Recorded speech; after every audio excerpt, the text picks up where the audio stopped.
Yes. Just now. So everybody says, We'll see how this is. A secret. You're good.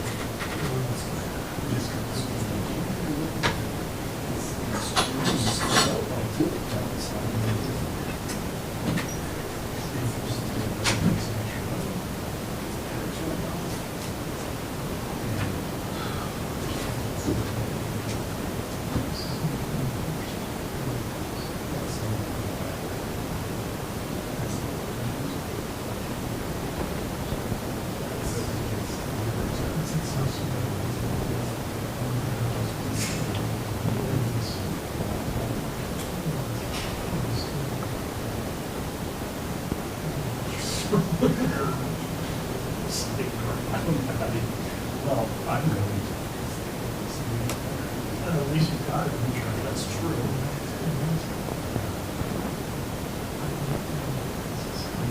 Am I?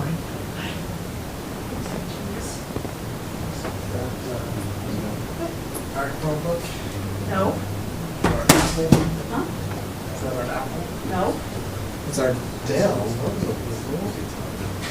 How do I use any of those products you just mentioned? Those are Because you love it. expensive.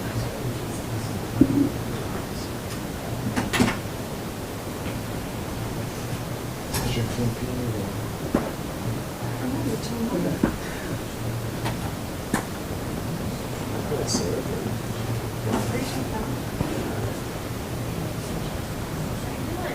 At least I guess.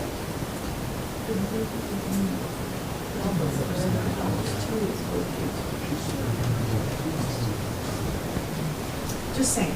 Brittany, do you want a agenda?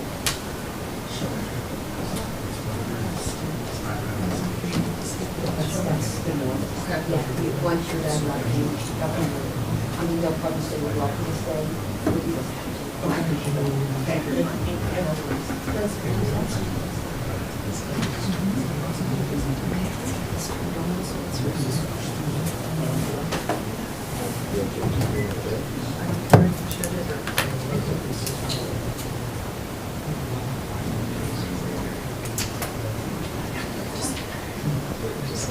Here, let me just make sure it doesn't.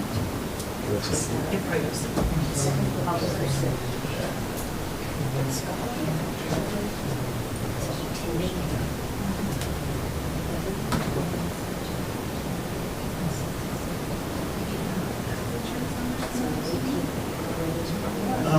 Jonathan has them.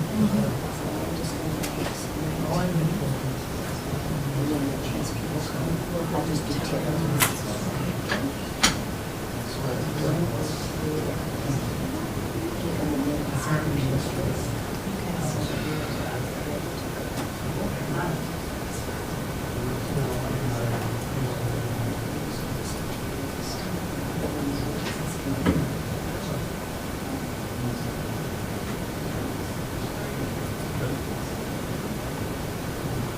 I got this. What?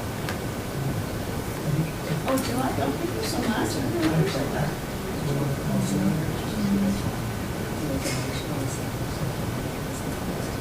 It does. It's such a. It's such a point. It's interesting how I mean, I Well, suppose overall, like I said. it's not like it's really lots of little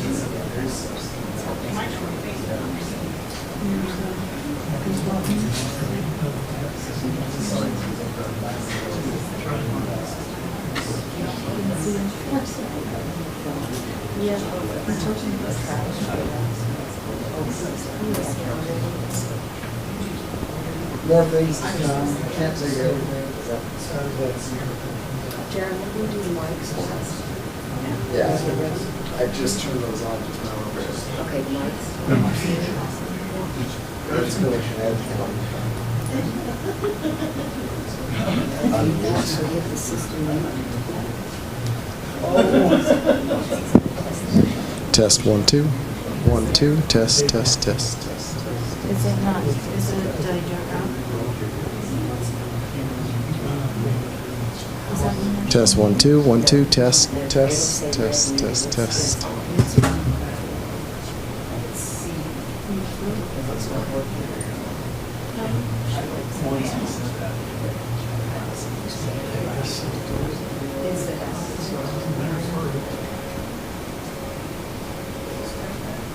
Test 1 2 There 1 you 2. go.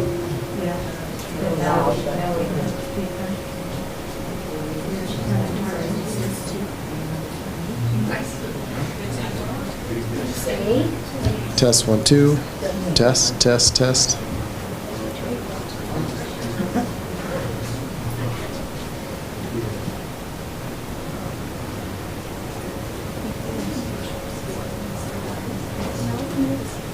Test 1 2 1 2. Renee, are you gonna introduce the other young ladies? Yes. Will you have her write their names down so we get their correct spelling? Yeah, what'd you write? The pictures are awesome. I got to look at them already. Thank you. Dad said it was a reconstruction. It was amazing. Incredible experience. I looked all over.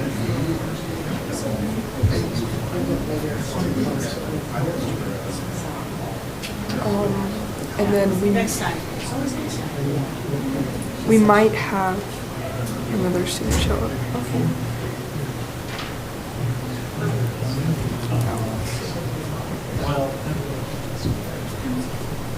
Do you need a pencil and stuff? It's if he shows up. I'll like introduce him if he shows up. If not, you can just cut it off. Sounds good.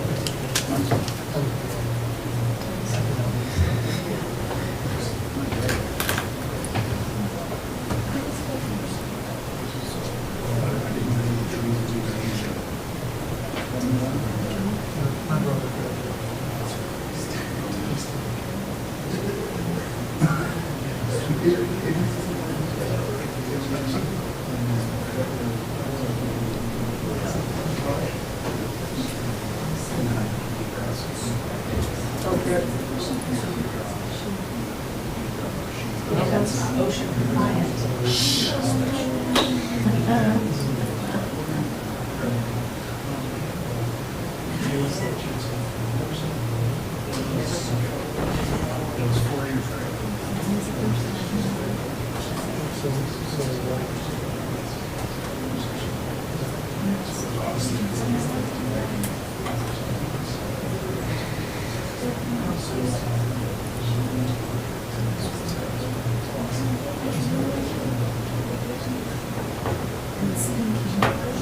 It was 4 years ago.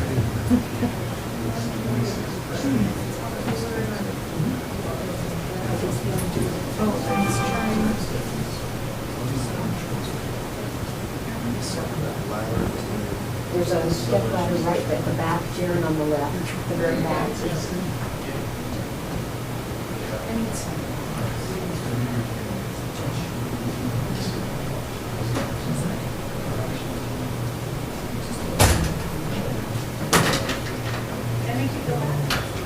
Yeah. I knew I couldn't reach where I needed to. Oh. Sure. So that's probably, Yeah, my other option was to stand on the desk that Sherry's at. she would have not been happy with you more. She was already set up.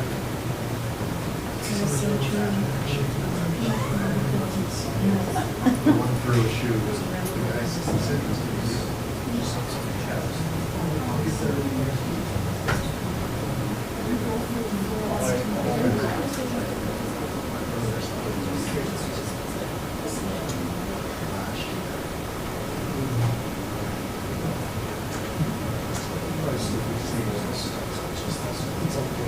It was snowing.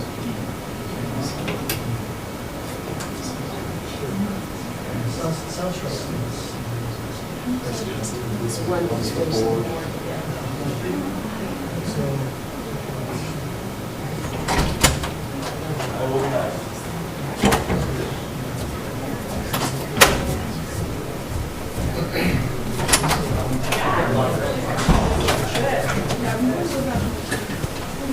Yeah, it's a crowded field.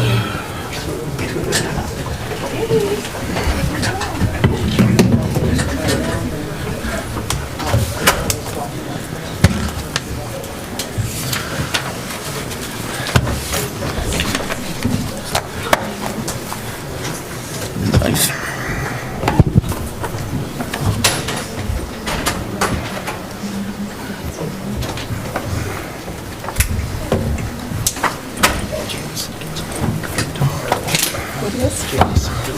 So you know how I feel. Gotta get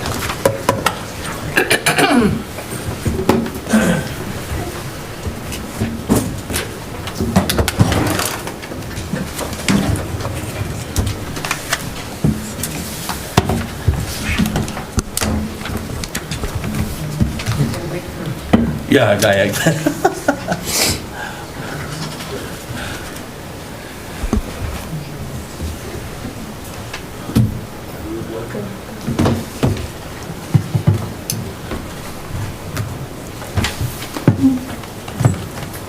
Hey, thanks.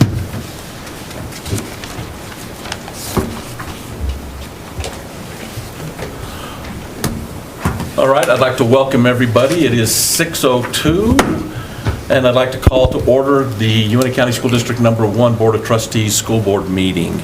Can you all please rise and join me in the Pledge of Allegiance? I pledge allegiance to the flag of the United States of America and to the republic for which it stands, one nation, under God, indivisible, with liberty and justice for all. Thank you.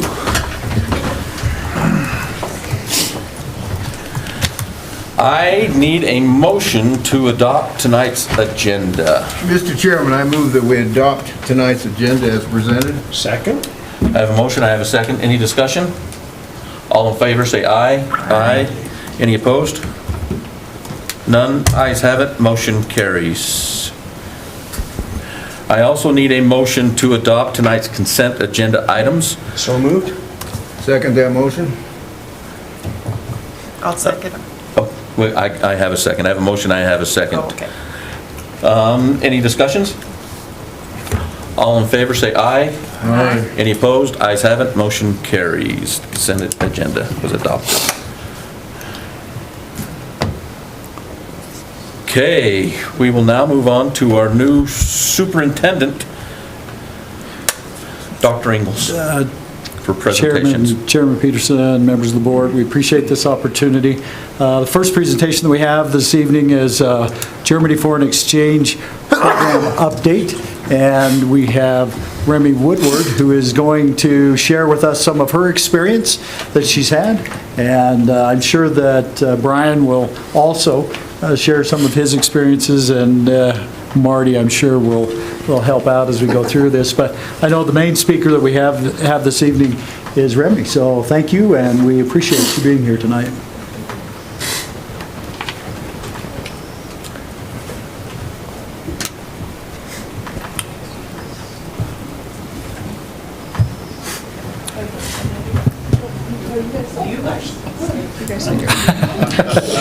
You don't get to go away.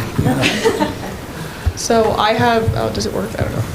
So I have Megan and Madison here with me, and Taven somewhere in the building. He can't find his way here. And they went on the German exchange, so they're gonna be kind of helping me present. They'll be sharing their experiences after this slideshow. So this slideshow is kind of just a rundown of what we did every day. Short, I'll keep it brief, but just so you get the main points. So the first day there, we had just traveled for 24 hours. It was quite long. We didn't get a break at all. Some people couldn't even sleep on the plane. It was really sad. We were welcomed by our host families. They'd all made really nice signs for us. And we got there at 5 p.m., so we kind of all just went back to our host family houses and were able to spend the evenings with our families before we had to wake up at 7 a.m. the next morning to go on a hike through the German forest. We got to cross over the Rennsteiglauf, which is a really popular and famous hiking trail in Germany that quite a few Europeans travel to yearly to walk or run or do whatever they do. And we were able to do a picnic and kind of connect more with host families and everyone else that is on the exchange. Then the third day, we went to school like normal, but we had a school rally where everyone kind of welcomed us to the school, and we were able to play a game where we had to take pictures with certain objects, certain places, etc. And afterwards, we were able to walk around the town, and some of our students got to meet police officers. Nobody got arrested? No, Harley actually got arrested, and I'm just kidding. Day 4, we were able to travel to Erfurt, and we were able to visit the German state parliament, the Thuringen parliament, and we were able to talk to 3 parliament members and ask some questions, which was quite insightful about their government, and they generously offered their time to us. We were then able to tour Erfurt, where we were able to see the oldest bridge in Germany, and Germany is quite old. It was built in 1100 and has been standing ever since. They have markets on it, etc. And day 5, we were able to go to school like normal. Day 6, and everyone was able to like attend classes, meet friends, etc.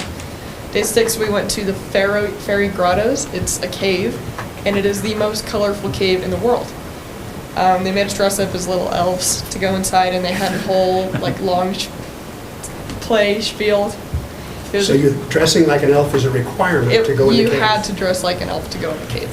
Yeah. And you had to, yeah, it was quite fun. Day 7, we were able to go to Coburg, and we were able to tour the Coburg Castle, and we had to walk all the way up to it. And I would highly recommend that for anyone training to walk up Mount Everest. It was quite, it was really awful. That's good. I don't think they expected quite a lot of us as Americans who drive everywhere. But inside they had a lot of old medieval pieces and armor, such as the horse armor, which is incredibly rare, and there might only be 3 in the whole world, and they had one, a complete one. They also let us try on one of their knight helmets, which Megan got to try on and is now demonstrating for all of you. Day 8 and 9 was the weekend. We were able to spend time with our host families. Megan, you want to talk about what you did? We went, what was it? Glass bowling. The glass blowing, oh my god. There's a local, what's it, the next time over? Lauscha. There's a Christmas market there, and you get to like go inside and tour the building, and we got to blow some Christmas ornaments and talk about the history of like where all this glass came from originally. So what's the significance of Lauscha? The big thing that's Lauscha's claim to fame? The glass that comes from it, the Christmas ornament glass, right? They were the first town to invent the Christmas ornament. Yes. Lauscha's the town where the Christmas ornament was invented. That was like worldwide. the ultimate cultural experience. They're also recognized for the white glass, particularly. It's made for like the false eyes. Yeah, they ship all over the world. I was able to go go-karting with me and a few other families, which I did awesome at. But That's not a surprise. Motor wasn't big enough, was it? Didn't go fast enough. Day 10 was another school day, but this one was quite special. We got to meet the Bürgermeister, or their mayor of the town, and he treated us with quite a few German drinks, not alcohol drinks. I know it's German, but not alcohol. And quite a few snacks. And they gave us quite a few gift bags with all sorts of Neuhaus pamphlets and memorabilia. And we were able to sign their golden book, which has members or leaders of Uruguay, their signatures in the book.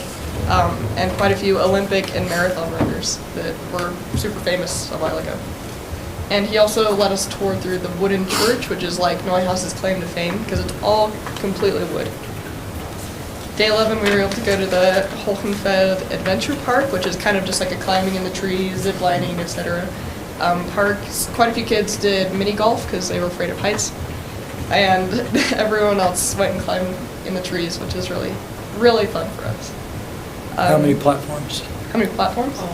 There was countless, but there was like 7 different courses you could go on. Oh, and cool. they were long. They were long and a lot of fun. Day 12 was another school day. Everyone kind of just got to connect with their classes, go throughout just a normal day as a German student.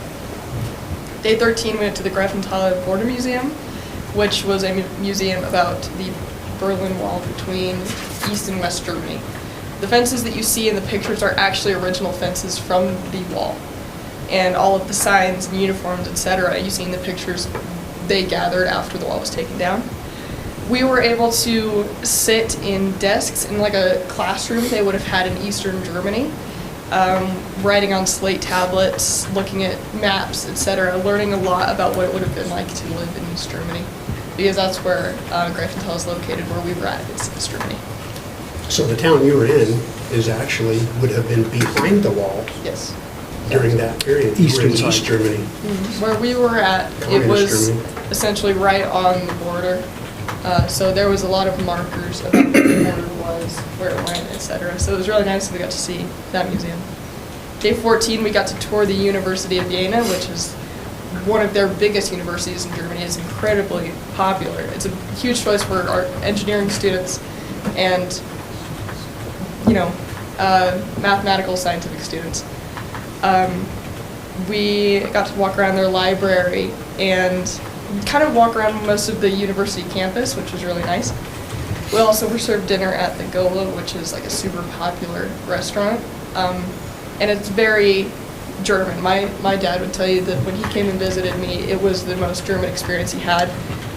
Just the community that they have in that restaurant, it's unlike anything I've ever seen. And we were treated with really nice tote bags from our advisors, our teachers, with really good German chocolate that was made nearby. Incredibly expensive and really nice. Day 15, they had their 12th grade graduation, which is a huge deal for them. And they call it their Abi Ball. Abitur is like their big test they have to take. It's like ACT ball, essentially. And they dress up like it's prom because it's their prom. They party all night. One of our students, Taven, who hasn't found his way here yet, he partied until 3 a.m. with his host family because it's just such a big a deal, and one of his siblings was graduating. I think we all had such a really great time there. Dinner was served to us, and we got in for free. Everywhere we went, it was free to us. They treated us really kindly. Like I said, 3 a.m. We left at 3 a.m. the next day and traveled home. So I really would like to thank you guys for the support. I know that I had an incredible experience going back there. There was a lot of things that I hadn't seen that I was able to experience because of the incredible gratitude that the Germans offered to us and because of the board support. I've asked Megan and Madison to share some of their experiences about their host families, maybe their favorite memory or a trip that we went on, so I'll let them do that. I just want to thank you guys again. This was an incredible experience for me alone. To have like the independence and go out on this trip and be hosted with family and get to know like the culture and stuff, it was just like mind-blowing. I'm super happy that I went on the trip, and I would recommend it to all the other students at the high school. My host family was very welcoming, and I'm glad I got picked with them because they were very nice to me. We did hikes. We went to go see some famous artists. What's we doing? New Blue Glass, and they were just incredibly nice. We went to some really pretty castles and palaces where my host dad would interpret to me and Madison what is happening, and they were just like so kind and really thankful. What was your favorite part of school? Favorite part of school? They actually have a huge monument. What is it? A statue of a weird-looking elephant that the art teacher made. So that was pretty interesting. And also the students and teachers, how they teach is very different from us over here. So glad I got to take in that experience and meet students from in the program and out. The kind of like famous thing about the elephant is that everybody in the school hates it except the kids that made it. Because it's just, people just stack random things on it. It's like a metal structure that looks like an elephant. Yeah. And kids should just put art on it. So it's So can I ask a question? Yeah. Having been there, having gone through all this, had to endure the super long flights over there and everything else, was the experience such that you believe that other students should do this? Yes, 100%. I wish I could go back right now, to be honest, and take another year, go on a year exchange. And I think everybody should probably experience this. Thank you. Question, what was the size of the student body at that school? 450 students from 5th to 12th grade. Oh, 5th through 12th, so it wasn't a very big school then? No. It's like a very large community. Everyone is very friendly and welcoming. How big is the community? It's about the size of Evanston. Is it? But 5,500, but that's just in my house. They'll say 10,000, but they're counting all of the little communities outside of it. And I'm like, if you count here, and then Bear River, and then Almy, and then you have like Kemmer, they'll say that. Just curious. So it was very welcoming to us. And I know that everyone I talked to on the exchange were, they were really glad that they went. How long was the plane ride? Seriously, good thing. It was 6 hours from Salt Lake to New York, JFK, and then 8 hours from there. But there was quite a lot of driving in between that. Really? Driving, layovers, etc. I was driving from Frankfurt, which is quite north, to Neuhaus, which is kind of in the middle of Germany, maybe even up to the east. It was a lot of driving. So, did you learn any German words while you were there? Did you learn any German in the 2 weeks you were there? I mean, words you can repeat? Things that could be spoken in public. Not that we would know. Yeah, thank you. No, yeah, that's an easy one. Excellent. Schnitzel? That's what I know. Yeah. Schnitzel That was just everywhere. awesome. It's delicious. Would recommend to everybody. And the Mediterranean bratwurst, which is my favorite.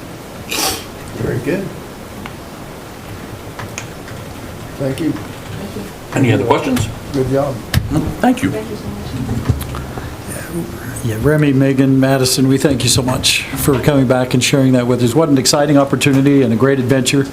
And I think it would be a great opportunity for others to consider, and especially with the connections that you have and that you've made. So thank you again.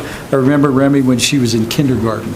And I won't tell you any stories. She was a great young lady, but you can see she definitely is a North Star. And we appreciate you sharing and your willingness to be here. Thanks. All right, Chairman Peterson, members of the board, we have the opportunity now to introduce Dustin Blair. Dustin, would you just come up and take about 15 minutes, and I mean, take a couple of minutes, tell us a little about yourself. We're fortunate to have Dustin with us, and Dustin is our new Special Education Director. Dustin has been, even though it's not contract time, he's been here many days, trying to train, do the cross-training that he needs to do, and Mr. Williams has done a really nice job at helping and supporting him. So, Dustin. Chairman, members of the board, Dustin Blair. I grew up in Grand Junction, Colorado, went to school in Utah. Let's try to keep it positive.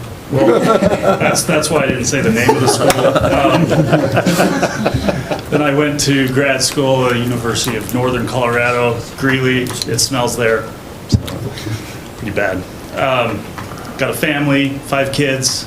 2 have graduated. I have 1 in high school, 1 in middle school, 1 in elementary school. My 7-year-old, as these 2 can probably attest, is entertainment at church on Sundays. He doesn't like to sit still at all. So I was a school psychologist for the last 12 years. And before that, I was a school psychologist in Colorado and a school psych assistant for 4 years. So I've been in education. This is my 17th year. And special ed is kind of where my heart lies. So if you have any questions for me, this has been a fun whirlwind getting to know 6B and the reimbursable funds and all the joys of being a director. So I have a lot to learn. I know somebody you could pick their brain a little bit, so. I'm very grateful that he chose to stick around in the district.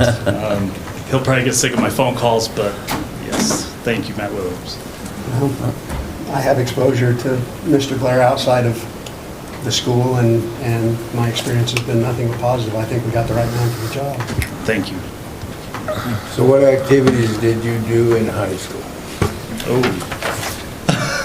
All the questions you can ask. That tells a lot about a Okay. person. So, All right. from when I was 5, I played soccer, baseball, and basketball. Okay. And you can talk to my mom. She did not allow me to play football, even though I wanted to.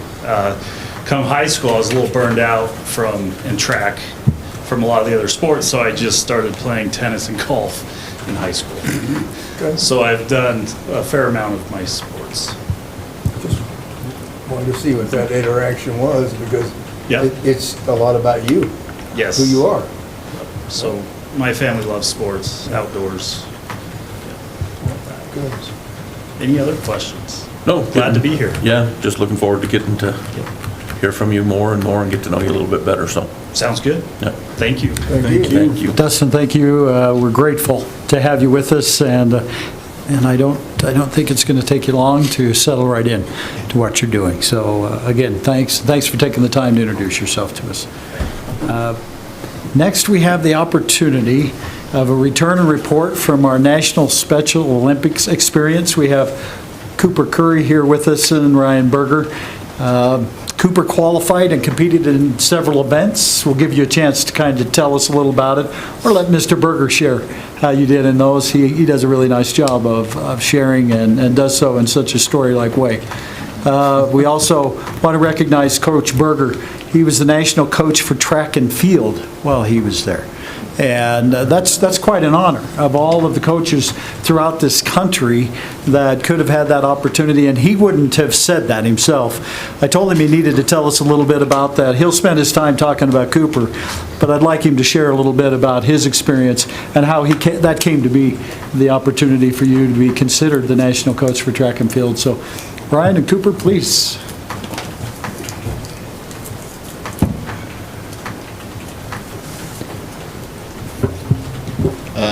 Mr. Chairman, is this on? Yeah. Test. Oh, Yeah, okay. that is. Mr. Chairman, members of the board, it's great to be here. I'm Ryan Berger, 60 Washakie Drive, Evanston, Wyoming. Superintendent, thank you for that kind introduction. Appreciate it. We had quite an experience. So I would love to go through a slide presentation or anything like that, but I know you guys are very, very, very busy tonight. So we'll keep it at that. There'll be some great pictures in the paper. I also shared a document with Mr. Williams, I believe, the drive. Did you get that drive?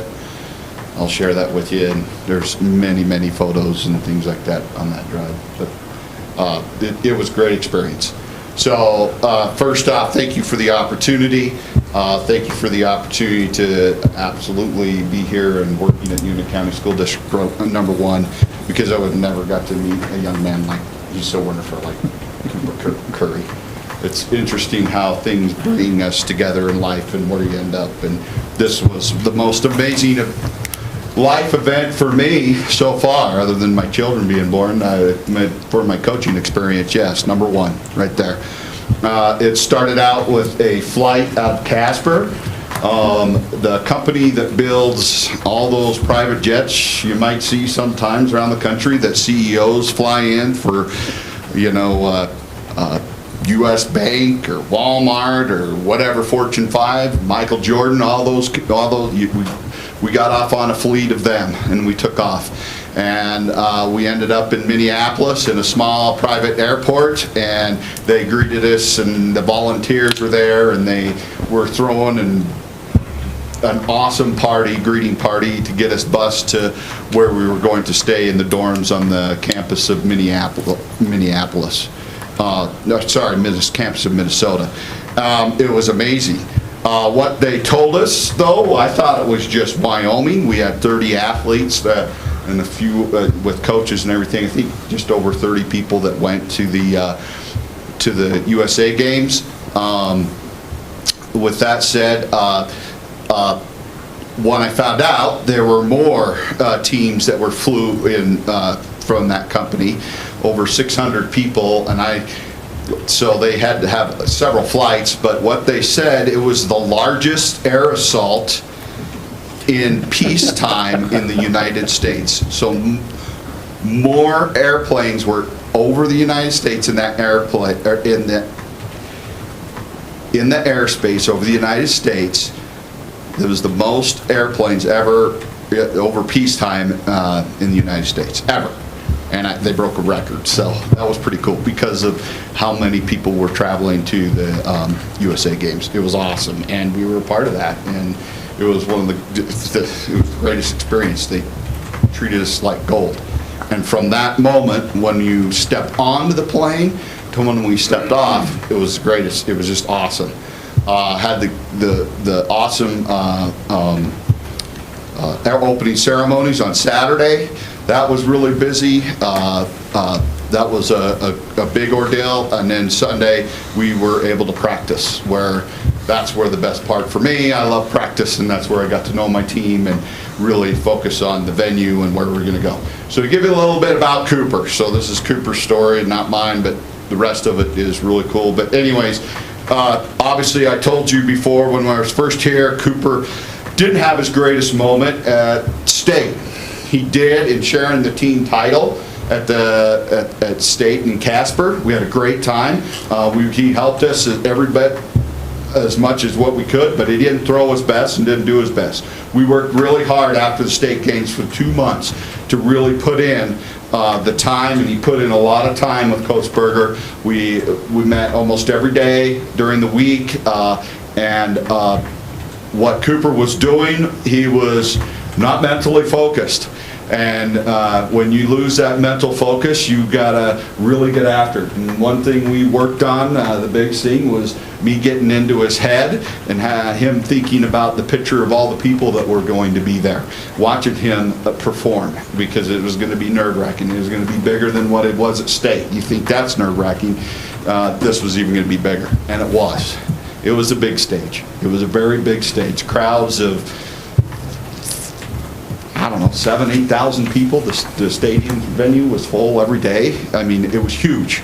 The officials weren't officials from high school. They're the officials that not only officiate the Olympic trials in the United States, but also the Olympics and the NCAA nationals. And it's the same starters and the same people calling the shot and everything, those same officials. So they treated these guys like they were the best, which they were the best in the world at their discipline in Special Olympics. So we come in, he goes a shot, first day, we get practice.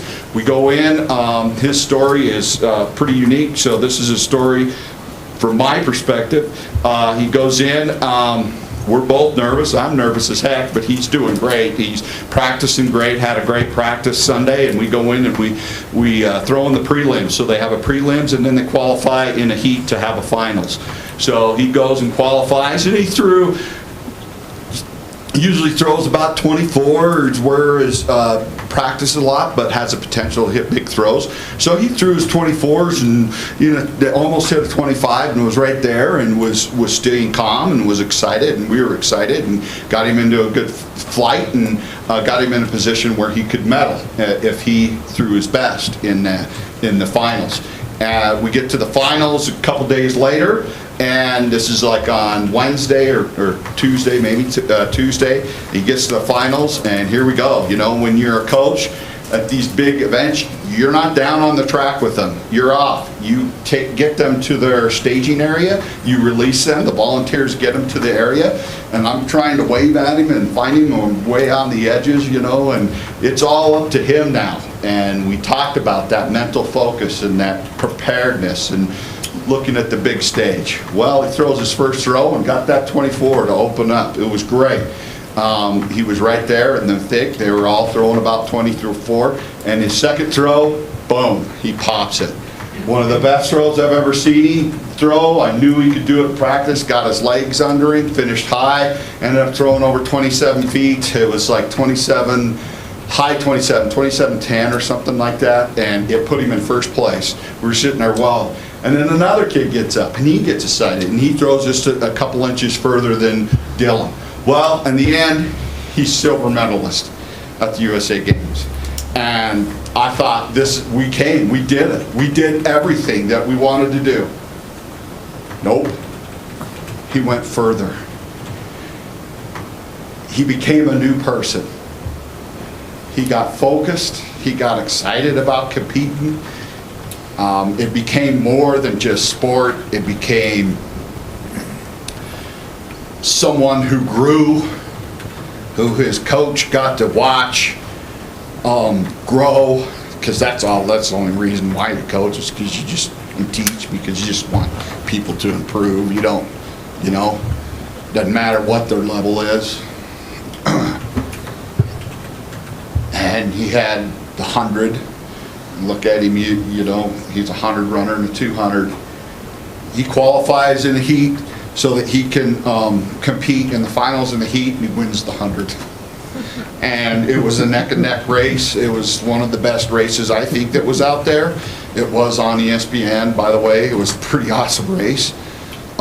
He wins gold, and I'm flabbergasted. It's just the most wonderful experience. His grandma, who was Mrs. Heward, she worked for the foods. She was like, I didn't know this was going to be like this, Ryan. I thought it was just Special Olympics. I'm like, this is USA Games Special Olympics. It's you're treated like the best. And he opened up as a human. He met new people. Every day when we walked to the venues, we put in about 20,000 steps a day. He said hi to new friends, new teammates, new acquaintances, people he competed against, different state groups. During this time, he said, I'm going to set a goal. The big thing, you collect pens from each state, and you're allotted so many pens. He collected all 50 pens from each state. We're talking the quietest kid that I've ever been around and witnessed in my life, and I told Drew and it took forever to get him just to come out to Special Olympics, and he finally did his last 2 years, and look at him, he's just grown so much. I'm just so proud of you. So this isn't tears because I'm sad, it's because I'm just so proud of you, bud. And what he did, and that's the growth of the human right there. Cooper Curry from Madison, Wyoming, Russell Heward's grandson. I mean, come on. Dylan Curry's son. I mean, this is wonderful. So then the last day he competes in the 200 and adds up silver medals in the 200. Then we celebrate. And we went and watched the Dodgers play baseball. Went to 2 games. I took the team on a Monday night, and then he went with his family on Tuesday night. Saw the Mall of America, and was blessed by the people of Minneapolis. God, I told myself I wouldn't get all emotional. Sorry.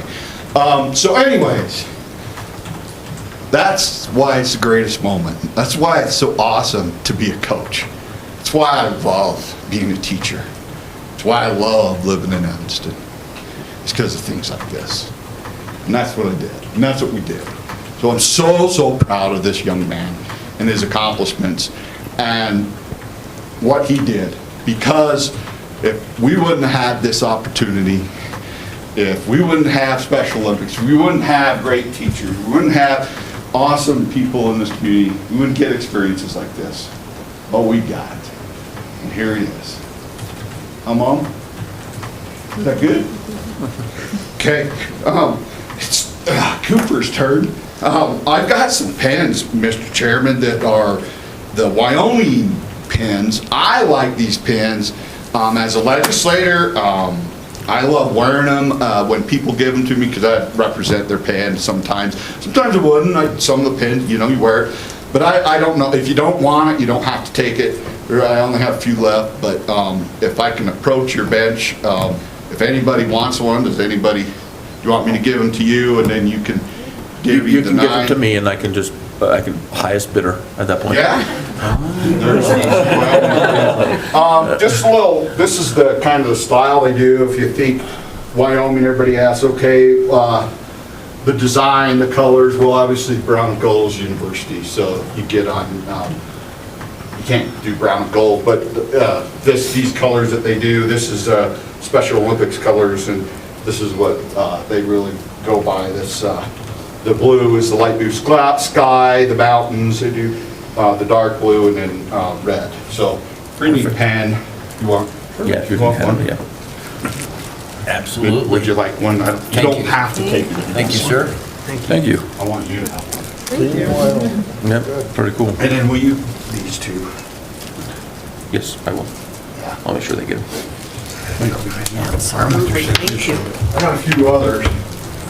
You know, Cooper, your turn to talk. Yeah, I want to hear. You get to ask you questions. I get to hear Ryan all the time. He's got some things to show you here, so he's got some Okay. things. Thank you, sir. I don't have So where's my principles? what I want to do first, I want to show you guys my medals that I got. So I got this one from the 100 meter dash gold.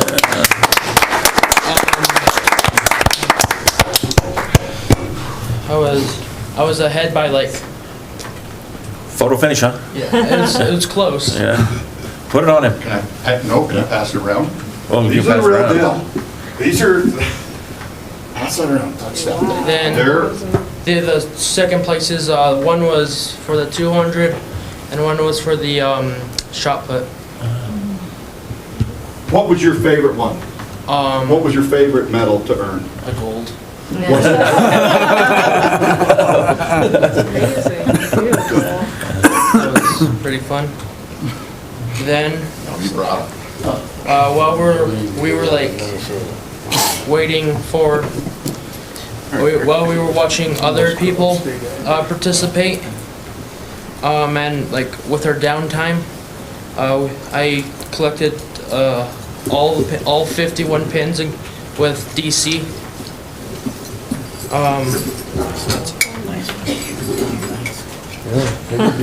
Holy cow.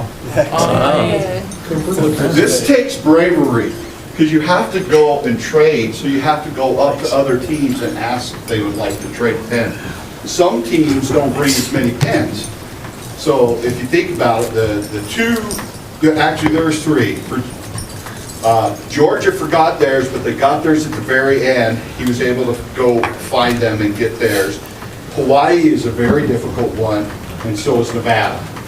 Nevada's pen is really popular because it lights up. It's a Vegas pen, and it lights up.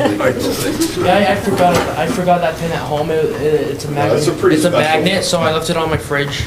So anyways, so for him to break out and go do all this, I'm gonna bring this up too, so you guys can look at them. Wow, heavy. Yeah, It's pretty amazing. that'd be great. So is that the first time you've been on an airplane? Yeah. Was it? That's pretty cool. You had a special airplane. It was. don't fly commercial. Yeah, don't ever do that again. Well, I gotta tell you, congratulations. What you did was absolutely huge. Thank you. This is an amazing accomplishment. You represented Evanston and Wyoming in an incredible way. Yeah. This is something you should be proud of for your entire life. And so thank you for what you did for us, representing us the way you did.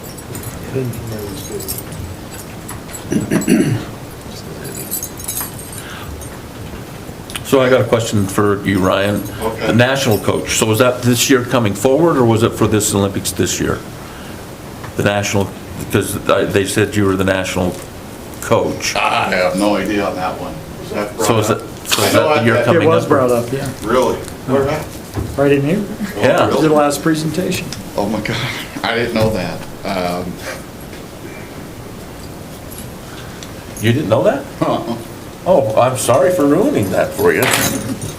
No, it was Dr. Ingalls. That's where I heard it from. Over the years, that's fine. We're blaming on Ryan.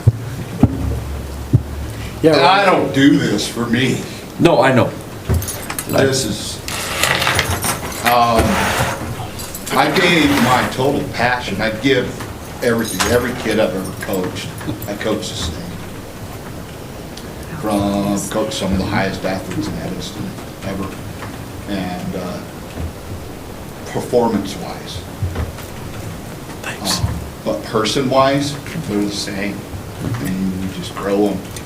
And that's the most fun thing, and I advocate for everybody. So, you know, when you get me on your side, you get a great person, but an advocate who's right there. And so, you know where I'm at. And Mr. Barron knows where I stand on that.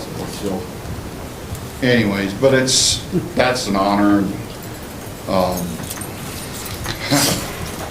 And all that stuff. My God. We'll do this. I'm going to tell one more story. Let me end on a happy note. Okay, so this is a burger. So we're lining up in the stadium to go into the football stadium at the University of Minnesota. And we're lining up, and obviously we're the last team to get in, except for the host district. George, I'm going to have you jump in real quick. I know you got a story to tell. Except for the,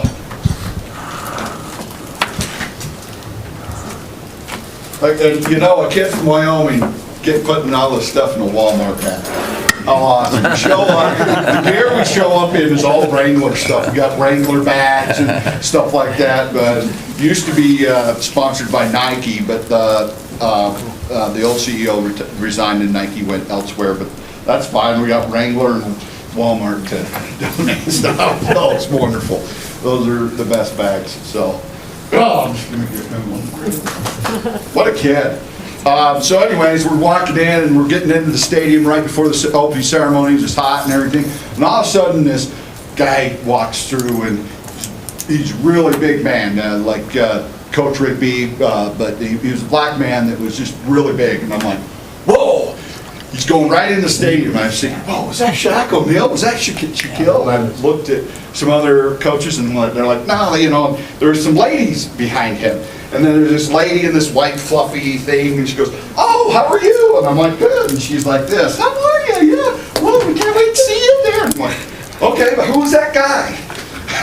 And then all these other little ladies come in. Well, we're sitting in the thing and doing the opening ceremonies and doing all this, and this performer comes out, and it was Demi Lovato. Well, guess what? That was Demi Lovato's bodyguard. That was bodyguard. Demi Lovato was like, oh, how are you? And I'm like, she touched my arm, Demi Lovato. So anyways, those are the cool moments like that. And Marie Schreiber was there, her brother spoke, and there's obviously the history of Special Olympics starts with her mother, because her sister or her daughter had a daughter, her sister that was disabled, I think at Kennedy, and they started Special Olympics and kind of started the whole thing. And it was amazing, and they put on the wonderful show, so that was pretty neat to be able to see those people and how awesome that is. But the stadium was packed, especially the lower bowl was all full for the opening ceremonies. The city put on a great show. Not one time did we feel endangered or anything. It was very clean.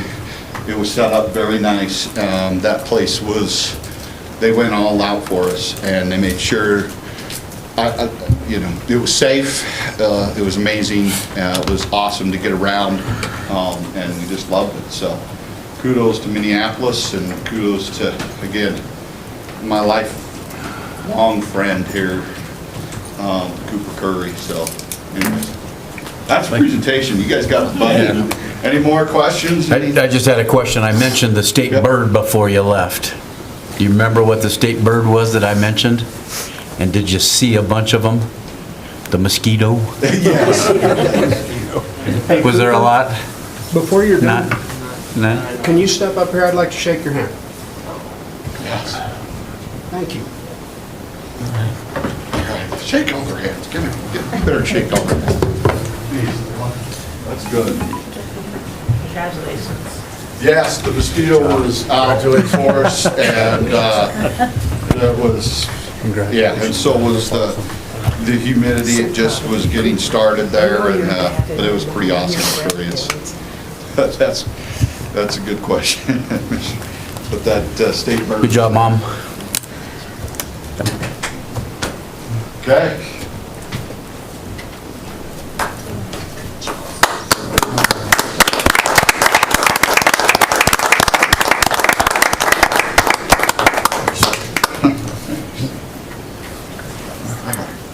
Hey, I'm tired of sitting home. I want to go back to school. I like work, by the way. I like being there.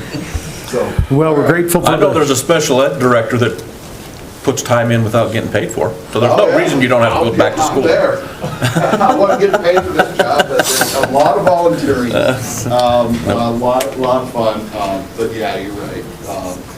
It's amazing where our careers take us and everything, the connections we make. We couldn't do it without you guys. It's what makes our community great, right, guys? Yep, most definitely. Thank you, Ryan. All right, come around. See ya. Once again, we're grateful, Coach Berger, for sharing these moments with us. We're grateful for all that you do for our kids. Cooper Curry, you remember when I first met you? Way back even before kindergarten. Cooper is also a North Star, and we're very proud of you and proud of your accomplishments. Really appreciated what you had to share with us here. And thank you very much, Mom. Thank you for giving us the opportunity to spend this time with him and to celebrate his success. Yep, it is. Okay, thank you again. Thank you very much. All right, we will now move on to our discussion items. Chairman Peterson, members of the board, will start with first having Jaron share with us the many varying projects that we have going. I'm sure if you've been up by the high school, you've seen a lot of that. But there's a lot of other things that are happening in the district, and I asked him to share with us some of the things that are happening and the progress that's being made. Thank you, Jaron. Thank you, Superintendent. Chairman Peterson, members of the board, just kind of quickly give you an overview of what's going on inside and outside of our buildings. As many of you noticed, the blue roof at Davis Middle School, that is not going to stay blue forever. It is transitioning to its brown. That particular project is well on its way and will be completed by mid-August in time for school. So that project's going really well. If you were to peek inside Evanston Middle School, they have probably about 95% of the electrical project done, all the new lighting, new outlets, new switches. They're currently working on a couple sub-panels and the fire alarm system. And again, that project is actually a little bit ahead of schedule. If everything goes well, by the end of the first week of August, that project will be completed, which will allow our custodians to then go quickly through the rooms and kind of do a final cleanup in preparation for the start of school there as well. Up at Evanston High School, there's been a lot going on. The big project for that particular area has been the resurfacing of the south parking lot and then the front of the building with Red Devil Drive and the racetrack there, providing about 30 more spaces for parking as we transition from parallel parking there on, I'm going to call it the west or east side of that drive, to angled parking, which is going to be really good. Right now, they've just completed the wall that's getting backfilled. The first portion is met at 7 days. The second portion will be backfilled later this week. Curb and gutter, for the most part, has been laid in preparation for the first week of August, when they'll come in and they'll lay the asphalt for that section as well as the south parking lot. Then they'll take, once the asphalt's laid, they'll come in and they'll cut away the asphalt for the 3 raised sidewalks that will extend across Red Devil Drive there on that racetrack, and get the concrete put in for that. So that'll be taking place with that project being completed by the 17th of August. With that, I know there's been a lot of questions. Maybe some of you have received questions about the property up at Evanston High School and kind of being dry. Big portion of that is with construction we've turned water on and then they need water off, and then they turn water on, they need water off, and then they hit a main line and then we replaced it, and then we finally were able to have the go-ahead to start getting water turned back on. And then as a result, found 3 breaks up on the practice field, and so we're in the process of getting those fixed. But as soon as we have that fixed, we'll start to pour water on. We've tried to also be very cognizant of water, recognizing that there's a shortage, and so it's a difficult game to play with that, but our focus is once, now that the contractors have given us approval, we should be able to have those fixed, taken care of by the end of tomorrow, hopefully, and then we'll start pouring water, really focusing on the practice field for that. North Ditch Project, I know I talked about this earlier, probably in the spring. If you haven't had an opportunity to drive by North, where there used to be a lot of dead trees and kind of a swampy area, that's all been reclaimed back. And starting tomorrow, they will start the fencing, the perimeter fencing for that, so that we can create the safety zone that we need there. And we've got quite a few of the sprinkler heads fixed there now, starting to water that. And we're going to leave that for a year before I put any sod or trees, just to kind of see how things go, and then we'll evaluate from there. So that was a recommendation from our engineer, just to kind of give that a year to kind of settle and kind of move from there. So, and then as you all know, this is the time of year of gym floors. We have, at this point, UNM Meadows, Aspen, and Evanston Middle School gym floors have been completed, and they're back open. Davis Middle School started last week. Once the electricians got the lighting done and the fire alarm people got the fire alarms done in the gym, they've now started the stripping process for that, and that should be completed by July 30th, opened up, and then we will start the high school gym floor, which is always our last one, July 27th. And the reason the high school waits till the very end is because that's when we're able to get on it. That's during their non-time. They always allow us 1 extra week with that, and so that'll be completed in time for our fall sports to go. There's a lot of other little projects going on, but those are really kind of the biggest ones. I did neglect one other thing at the Evanston High School, our HVAC project. I don't know if you might recall, originally that was going to be a 3-phase project. We were able to get some component level funds from the state, which allowed us to move that to a 2-phase, and they are well on their way to having that wrapped up, probably right before teachers come back. Will they be out of the classroom? We're going to be doing some things on the back end with that, but that'll complete the HVAC project there at the high school, which will be a wonderful thing, an upgrade on that. So I know that's a very quick overview. Do you, as a board, have any questions for me? Mr. Chairman, can I ask a question? How's the termites doing? So the termites, they will actually be starting that next week, going through that. We were hoping that that would qualify for our insurance, but the insurance kindly said no to us. Is that correct, John? And so we'll be using major maintenance funds to rectify that situation. So Totally no, not even consideration on part of it. pretty much. What was their justification? You could do the replacement, but not a payment. It was the abatement. Okay. So They could replace the countertop with a little bit of wood, but Cost. yeah. So if we just wait long enough, it becomes a replacement, right? We don't have to spend anything. If you'd like to make Couple more that years gamble, till then. please let me Yeah, know. set the We'll, office, go to the gym. So I'd like to go back to the floors. What's going on with the dome? Do we know where we're at with the dome on that? Was that gonna be redone? Is it fixed? Is it, what have we got You know- going with that surface? I have to apologize, Chairman, I need to reach out to the company that flew out at the end of May, and I have not heard back from them, so I need to hear. They were going to do some research, and they sounded really eager they'd get back with me, and I have not heard a thing, so I will reach out to them and ask them. I know, and it's just, I mean, we think about it, we're a month away. Yeah. We're a month away from volleyball. So- And that dome, you know, so I don't know if you could follow up that, would I probably will be good, so. put that on my agenda tomorrow to follow up with them Okay. on that. I did bring Mondo out again.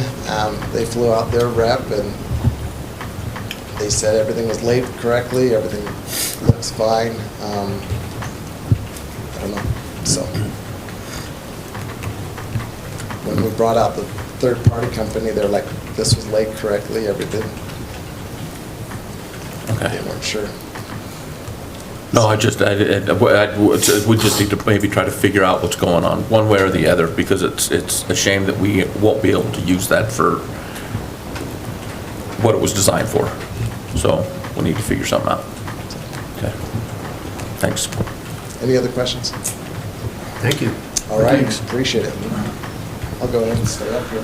Yeah, Jaron, thanks. We appreciate the coordination, organization of yourself and the crews. It's nice to see the lawn crews out, trying to stay up and ahead of it. It is one of those dry years, and it's hard to stay ahead of that at times, but we appreciate your efforts in doing that.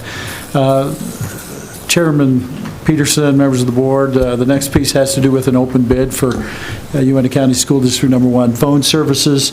I'll let Jaron kind of explain how it came about, as well as where we are with the Unified Communication as a Service Vendor RFP. So, Jaron. Thank you again, Superintendent. So, Chairman Peterson, members of the board, I was approached by a company who said that they could save us about 50% on our phone bill.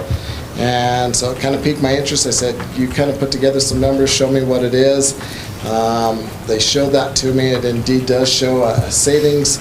I shared that with Mr. John Williams, and we determined that our best bet would be to go out to bid to see if there's any other companies who can meet that. And we'll see what the results are from there. If we're happy with the results, then we can kind of move forward. So later in the board meeting today, you'll see kind of the approval for us to go out to bid for that. It would be a very short bidding window, but meets state standards, our state statute on that. And then we'll open that bid, kind of see where it is, and present that to you from there.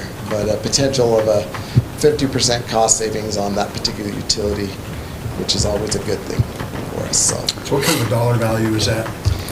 we roughly spend about $60,000 on our phones and the phone service. That could bring that down to about $35,000 per year. Okay. So So it's significant. it is a significant. We buy several Big Macs for that. We could. Recognizing the first year, we'd have to buy some new devices. Our phones right now are 6 years old. That sounds good, but with new technology, that's at the replacement change out. And so that'll have an impact on the first year, but then after year 2, year 3, you'll see that for sure, 50% discount. With that particular company, we'll see what the other bids come in at and what others have to offer. What's the length of the contract? That'll be up to us. Okay. My recommendation would be a 3-year contract with an annual, so we don't pay the 3 years up front, but that keeps that pricing right there for those 3 years before they do the DirecTV hike. Yeah, that's my biggest concern, right? You invest in their equipment and stuff, and so. So, any other questions on that discussion item there. Alrighty, thank you very much. Okay, thanks, Mr. Dennis, we appreciate it. Chairman Peterson, members of the board, just a reminder there with our board retreat on August the 4th. We hope all of you can be there. We'll start with dinner and spend some time just socializing with the administrative team. And then after that, give us an opportunity to collaborate, gain some input together around our board goals as well as our district goals and begin to move that forward. Love to see all of you there. I understand that time of year can be busy, especially depending on what you're doing. But again, come and have dinner with us. This should be a nice dinner. We are having our barbecue place here in town cater that for us, and then we'll get together and have the real dessert, which will be the goal-setting part of that. The next piece, and I'm going to need to set this up a little bit, is just a presentation on our health insurance overview.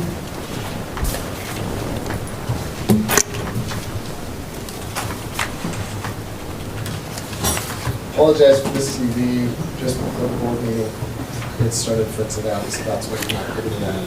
So I do have a question while I was getting things. Why does Dr. Ingles' mic sound so much different than Ryan when he's here? It sounded kind of like a karaoke machine. This does? Yes, there's like a kind of a little echo to it. Well, you don't realize it, but so is yours. I know, I can tell mine, I get the feedback, right? Because usually my voice is a lot better than this. Maybe I need to get a little closer. Well, I don't know. We're having a few issues. I turned these up a little bit because Okay. I'm having a hard time hearing. Oh, But, okay, that's fine, so. After the meeting, we'll have you sing a little ditty while he does the adjustments. We'd be happy to. What? Always work. But to answer your question, Chairman Peterson, we're actually in the process of upgrading all of the Okay. mics and the sound system in here, and so that should be taking place. And they tell me that parts have showed up, so. Thanks, Chair, and I appreciate your help with that. All right.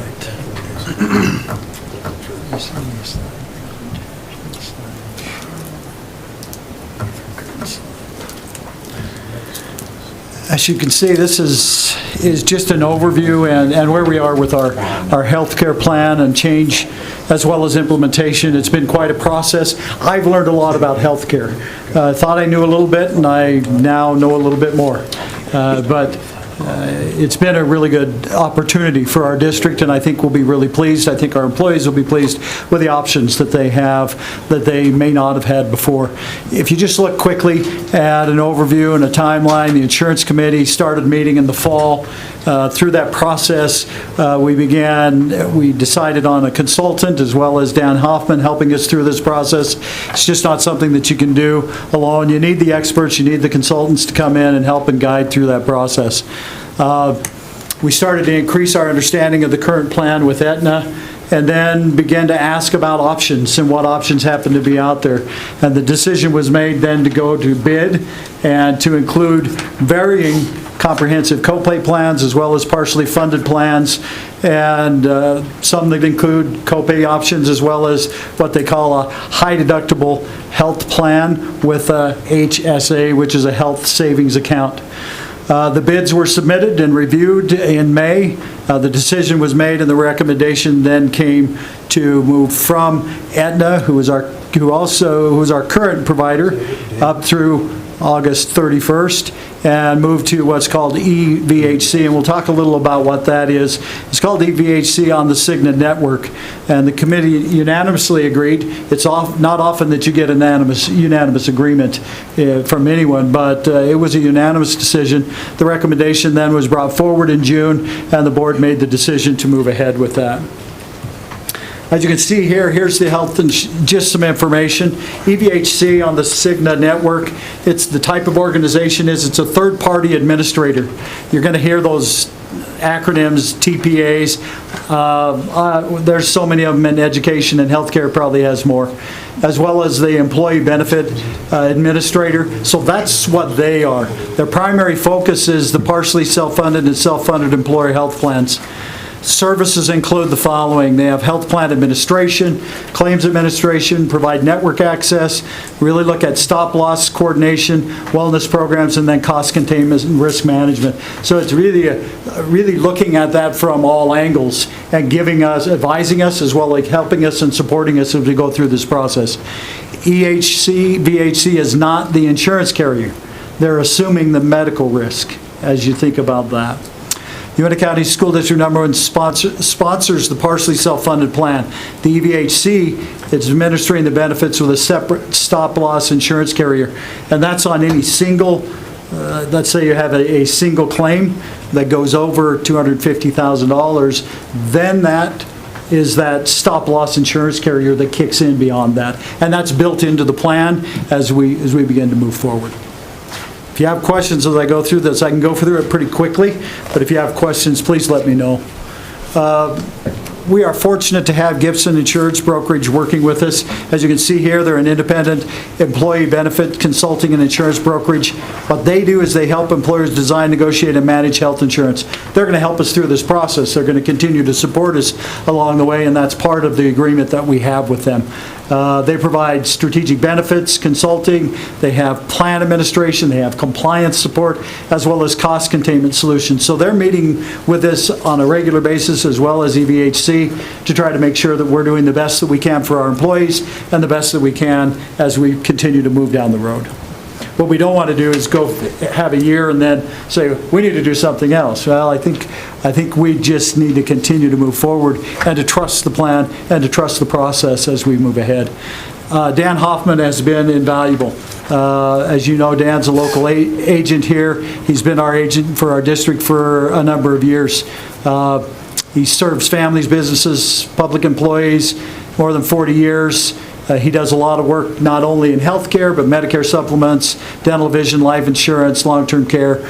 We should feel very fortunate as a board and as a district to have Dan doing the work that he does for us, and my hope is that our employees recognize that as well. So if you look at a glance, moving from Aetna to EVHC is effective September 1st. So the same doctors, same network, new carrier, and funding model. So keep that in mind. The disruption report that was conducted about a week ago verified that there will be no loss in our current providers. So they did that with Aetna, they did that with the providers, they looked across there, EVHC went and did that work, and that's a report that they're required to do. And they came back and said, yeah, no, you won't have a change in any current providers. The second plan option is a one copay. You have a one copay plan. You have also a new HDA-HP, which is the high deductible health plan with a health savings account. Every employee still has what's called a genuine zero out-of-pocket option as well as you build that in. Cigna's network is called an open access nationally. Now that doesn't mean you can go wherever you want and it's open access. What it means is that every healthcare provider in the country it does not mean that every healthcare provider in the country is covered. It means members have access to Cigna's national network of participating providers.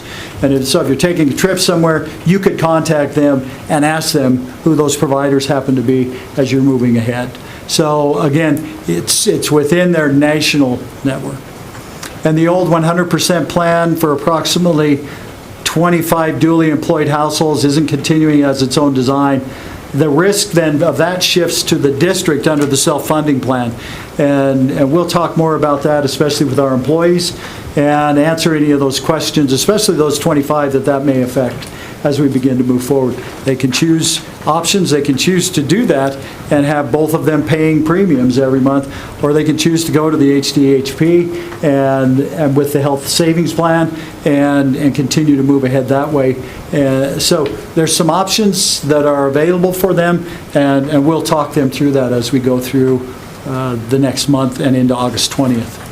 And then for point one, not only are we not losing providers, but we're also gaining access, right? Correct, we are. Providers. Yes, we are, especially as we look at the national situation. So for those who are traveling, it becomes really important for us to consider that. Thank you. So let's look at the copay versus the HDHP. You'll notice down below where it says the third row, the third column where it says HAS. Autofill always wants to correct that, and everything instead of having HSA, so I missed that one, my apologies. It's supposed to be HSA. So as you look, monthly premium, the copay plan is going to be higher. But when you look at the high deductible health plan, it'll be lower. The deductible, none for office visits under the copay plan. However, under the HDHP, you're going to be $2,500 individual and $5,000 for a family.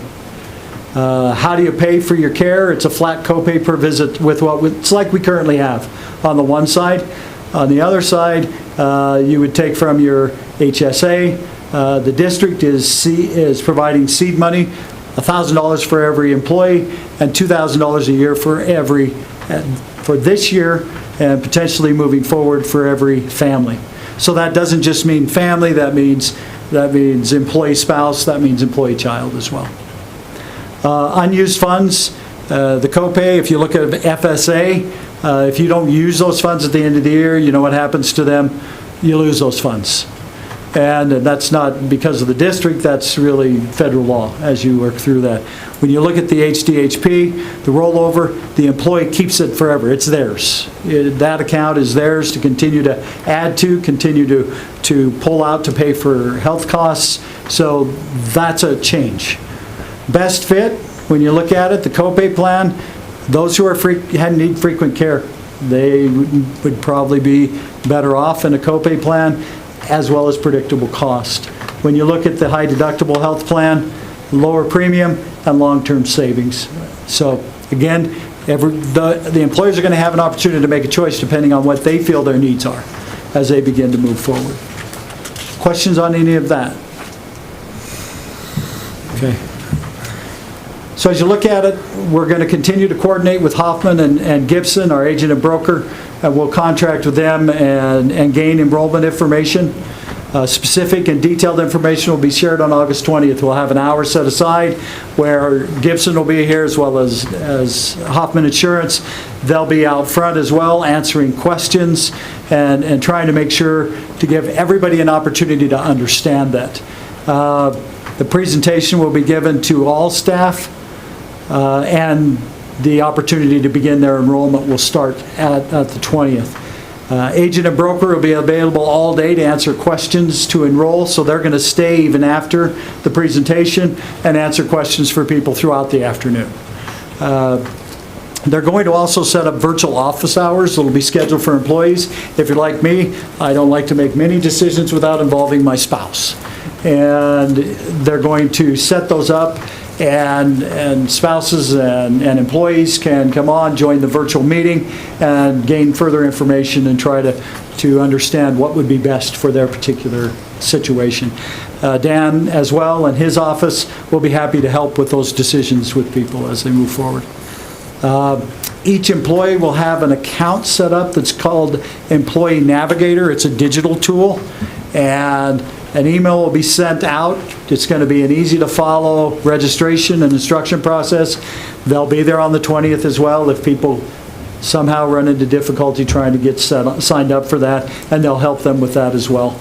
And finally, the administration will continue to meet with EVHC and Hoffman as well as Gibson for a smooth enrollment process. So that's our planning, moving ahead and trying to make sure that our employees are covered, but that they're given the information that they need. As you look, here is just a quick look at the copay and what that monthly amount is going to be. Copay plan, the employee is $203. When you look at the employee on the high deductible health plan, you're looking at $125 a month. Employee and spouse, you're looking at $453. For the employee and spouse on the other, you're looking at $285. What I would suggest, what Dan, any of the people that we've talked to, if you're going to realize that kind of a savings, at least put the majority of that into your HSA so that you're building that account. The surprise comes when suddenly you go to the pharmacy and you're paying that cost without insurance up to that $2,500, okay? So it's important to have that money set aside and to have in there. That's why the seed money as well is important as we move forward at this point in time. Employee and children, it's 442. When you look at the HDHP, 270, and then family goes from a 624 to a 450. So you can see a significant change in that, but it's also a change in your habits. It's a change in what you're getting used to with that high deductible plan. You have to plan. You have to plan and you've got to save. If you don't, then all of a sudden you get shocked with, well, here's a $2,500 bill and I haven't saved any money. And so it's trying to help people to understand the importance of that and the difference of that. Currently, we have our employee health insurance fund balance, which is right at $1.7 million. And that's our self-funded account that we currently have moving ahead. Mr. Williams, anything you'd like to add to any of that? Just know that those are monthly. Correct. Yeah, it's not an annual piece. Okay. So up to the deductible, you're $2,500. And it says monthly on the top. Sorry. So you're $2,500 on your deductible, right? $2,500, and then $5,000 for family. $5,000 for family. Now, once you meet that deductible, what is the payment? Is it 80/20 on major? Well, I didn't see anywhere on there. Is it 100% covered after that point? Or It's is it covered based on the 80/20? benefit plan, and I can get that to you. Okay. They'll discuss that as well, what happens after that. Yes. And then you begin to really benefit from a similar, and it's a good question. I don't have the answer. I'd hate to even say, yeah, this is what it's going to be, but we'll have that information. Okay. Good question, thank you. So there will be a cap that they'll cover. It could be $1 million. Yeah, And then and keep in mind that we're covering that. If you have a single event that's over 250,000, as far as a claim, that's when, I mean, we are, as a self-funded plan, we're covering that. That anything beyond that, like that single event situation, that's when your co-insurance would kick in, that third-party co-insurance. Okay. Because my wife just went through surgery and it was 80/20, so we wrote a check for $5,500. The Yeah, I 80/20 above the deductible. I know you're going through the similar stuff, that's why I was asking. Went through the same thing with the shoulder, Yeah. and I ended up paying $7,150, the total out of pocket. So again, that's the total amount that I was going to pay, and I paid every penny of it. Yeah. And that's with our old Aetna plan, so, Yeah. but I knew it going into it. Okay. I think Uinta County School District number 1's health insurance is in a good place and moving forward, and a healthy place for our employees. So I think we made a good decision, and I think it'll give people more options as they begin to move forward and determine what's best for their family and the needs of their family. So, any questions?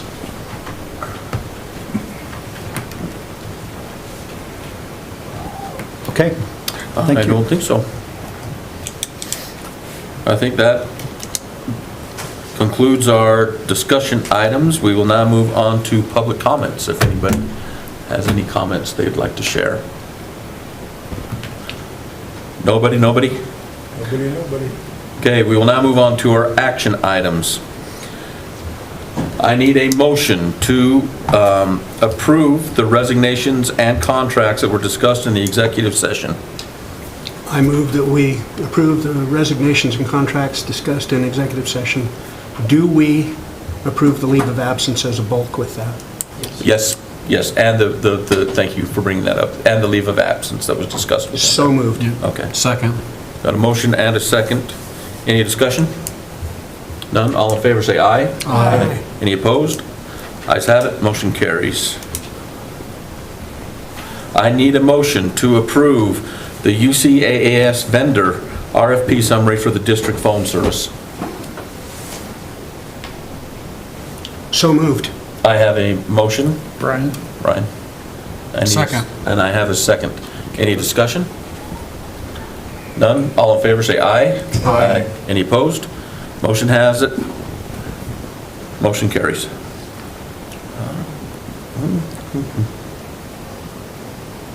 Okay, I need a motion to recess the regular school board meeting. Mr. Chairman, I move to recess the regular school board meeting. Second. I have a motion, I have a second. Any discussion? Second was Brian. Who was the second? Brian was? Thank you.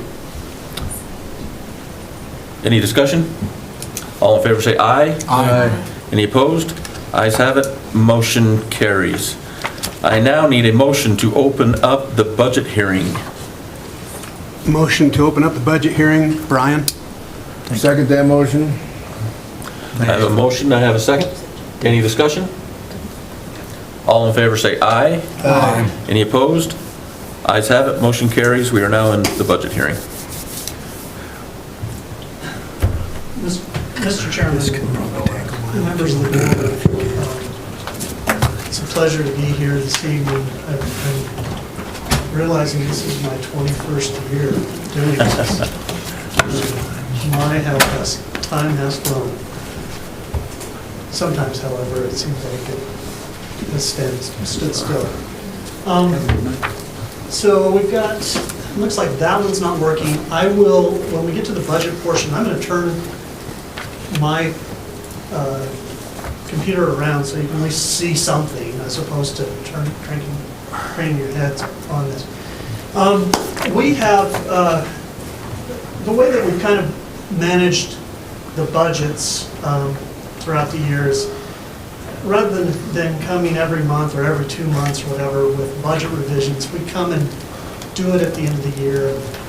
And you know, here's where there's been some costs that have been exceeded. The big one, heavens, I've known about this, and that is high-cost students that are going out of the district, CBAR-B, Hayden Peak, and others. We get reimbursed 100% for them, so it's just a flow-through. We capture the number of students that come in, and then make that budget revision. What will happen this year is there was a major change in the legislative reimbursement. It used to be that we would, when we had high-cost kids, we would get reimbursed 1/10 every month for an entire year. That will change this year in that we will get reimbursed 100% within 90 days of those costs, which is great. So I'm expecting a high-cost reimbursement, and the state's saying, we're going to do that going forward. So, Question, so what happens if the student is no longer a student, say 6 months down the road, and you've gotten that 100% funding, what happens?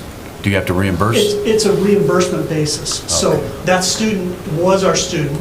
If they were to then leave, they're no longer our student. There's a 10-day ADM drop. And so at the point when they're not our student, we don't pay. But it's always a reimbursement for that. So I'm thrilled that the state is going this direction. It's going to help. It's particularly the school districts that have some real cash flow issues. We're not one of them, but as you see I think the fourth paragraph down, you see that the CBAR replaced 1 million. We had about 200,000 in that thing, in that account for CBAR replacements. So therefore, I'm suggesting a budget increase. The other thing that has taken place this year is that the board has directed me to pay off, because of the state legislative thing, all of the buses. Same thing, within 90 days they should be paying us the buses. And so we see that. So on this, let me see if I can zoom in.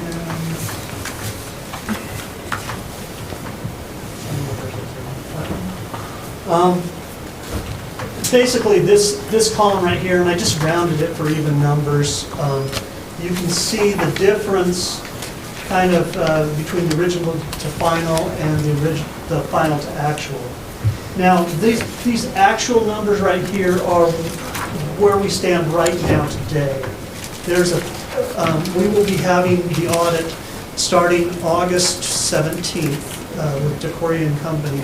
They will come in, they'll make some adjustments, things that were received in the prior fiscal year got paid in the other year, money that has come in, reimbursed. I was working with the state today and calculating there's about $100,000 in Wyoming retirement reimbursements that's potentially coming in on that.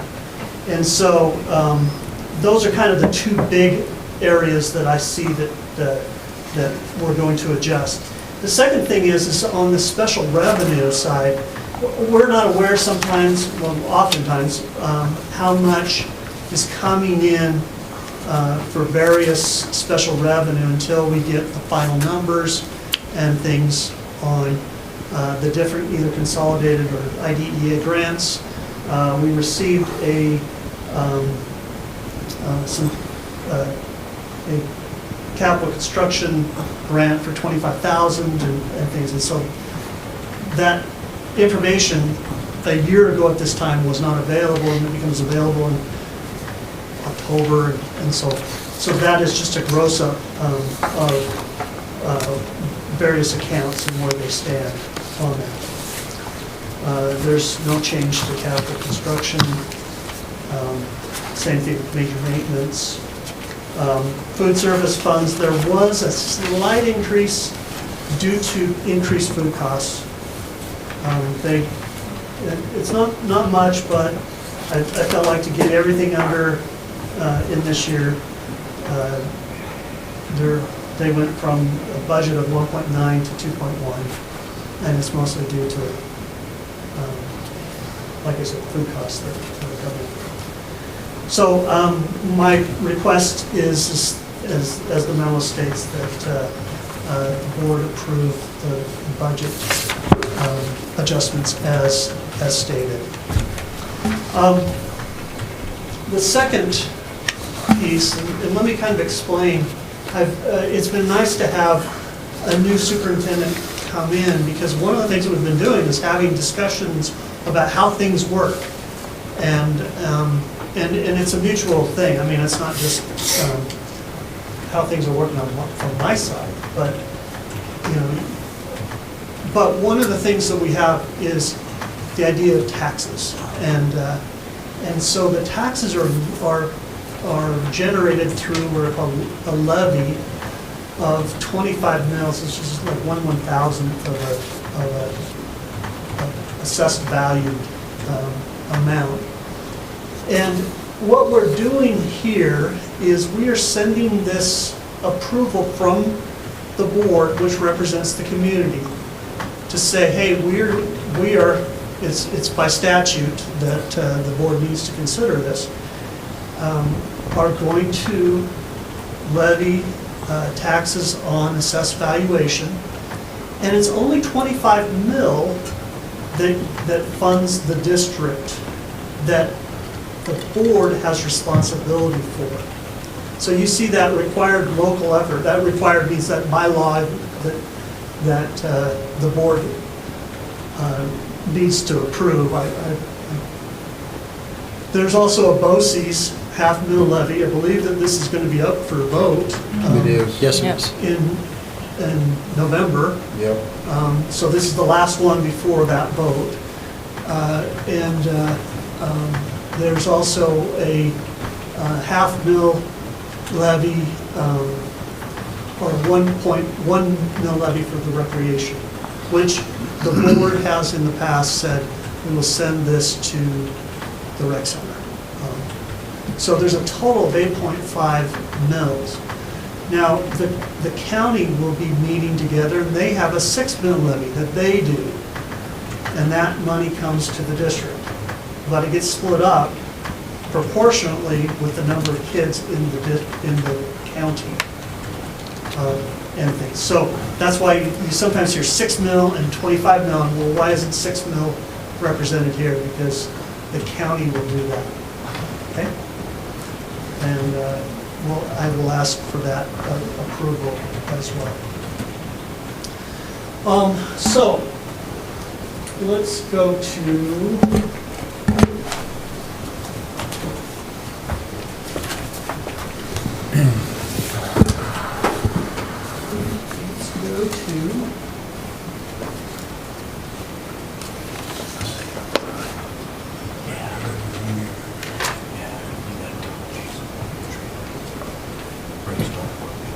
Okay. So, here's hopefully you can see at least the screen here, if you can't see it up there. This is what's behind you. Okay. Or you can. Go ahead and do it. So, on here, as I was thinking about what I would like board members to come away with understanding, there's kind of 5 things that coalesce. The first idea that I want you to come away with tonight is that we are adopting a balanced budget. Okay, and what does that mean? Okay, that means that our revenues that we've got exceeds our expenditures, that, we're in a good position. The second thing I want you to know is that the idea is that this budget is in compliance with the 2026 legislation, including 2 things. One is that there is salary mandates. And the second is this idea of an instructional silo. And we'll talk briefly about what that means. The third idea that I think is important to come away with as you represent the community is that the lawsuit and recalibration benefited the general fund with some important caveats, okay? In other words, it's great, but it comes with some costs or some things that we have to be watching. Number 4 is we're positioned to protect the pre-97 fund balance. That was that thing that we did in May, and I'll talk about that and what does that mean going forward. And number 5 is that we have, and I'll just follow up, we'll go along on the new direction with insurance and benefits, okay? So those are the 5 big things. If you go, hey, you forgot number 6 and 7 or whatever, please let me know. We can talk about that. All right? Okay, so other direction. Okay, so the first one is we're adopting a balanced budget. So we're showing a budget surplus for 2026 of 1.2 million. Now, you might be thinking, well, wait a minute, why aren't we using that money for salaries and benefits or whatever? And the challenge is this.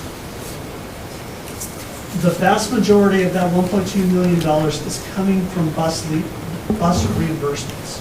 And therefore, it's one-time money that cannot be budgeted for ongoing purchases or ongoing expenditures.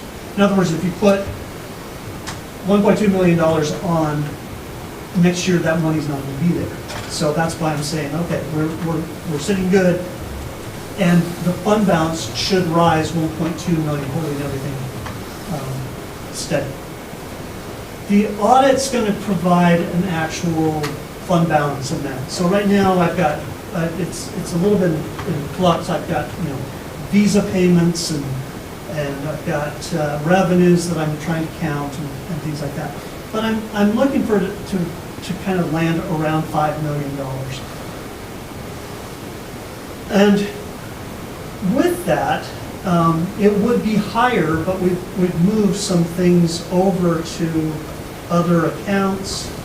There's been some movement of revenue into areas of the balance sheet that are not, the taxes haven't matured, and the oil and gas, you can only count it at a certain point when they count. So if you receive the revenue early, the money early, you can't count it just yet. So the bottom line is that is, I think, a healthy amount, and I'm kind of happy about kind of where that's landed. Could be a little bit higher, but we've got some other things. Revenues and expenditures about 55 million each. So you're talking to somebody, how much are we spending? You can think about $55 million, and that is up from amount. So we'll talk about that. Salaries and benefits are about 86% of the general fund, and about 85% salaries to and benefits to expenditures is my place where I'm kind of landing. Maybe it's about 1% higher than I'd like to land at about 85%. But Salaries increased about 19% and benefits 17.4%. Okay, so this last legislative session, there were some big changes. And let me just kind of go in, that's the next section. The lawsuit recalibration benefited the general fund with some caveats. Okay, this chart right here is a chart that I update, and I actually used it for the lawsuit. And you can, what it is it's a listing of all of the state of Utah's school districts. I pull off the charter schools, and we were sitting right about here with Tooele District, or less, when it came to the funding model. Okay, that's what they're funding, and then what we were actually paying, you can see. Now, let's look at this chart, make sure that we're understanding, at least I'm explaining this correctly. This is the average teacher salary. You went to 2027, that's this upcoming year, against Utah, the year 24-25. This is the latest that I get from Utah, okay?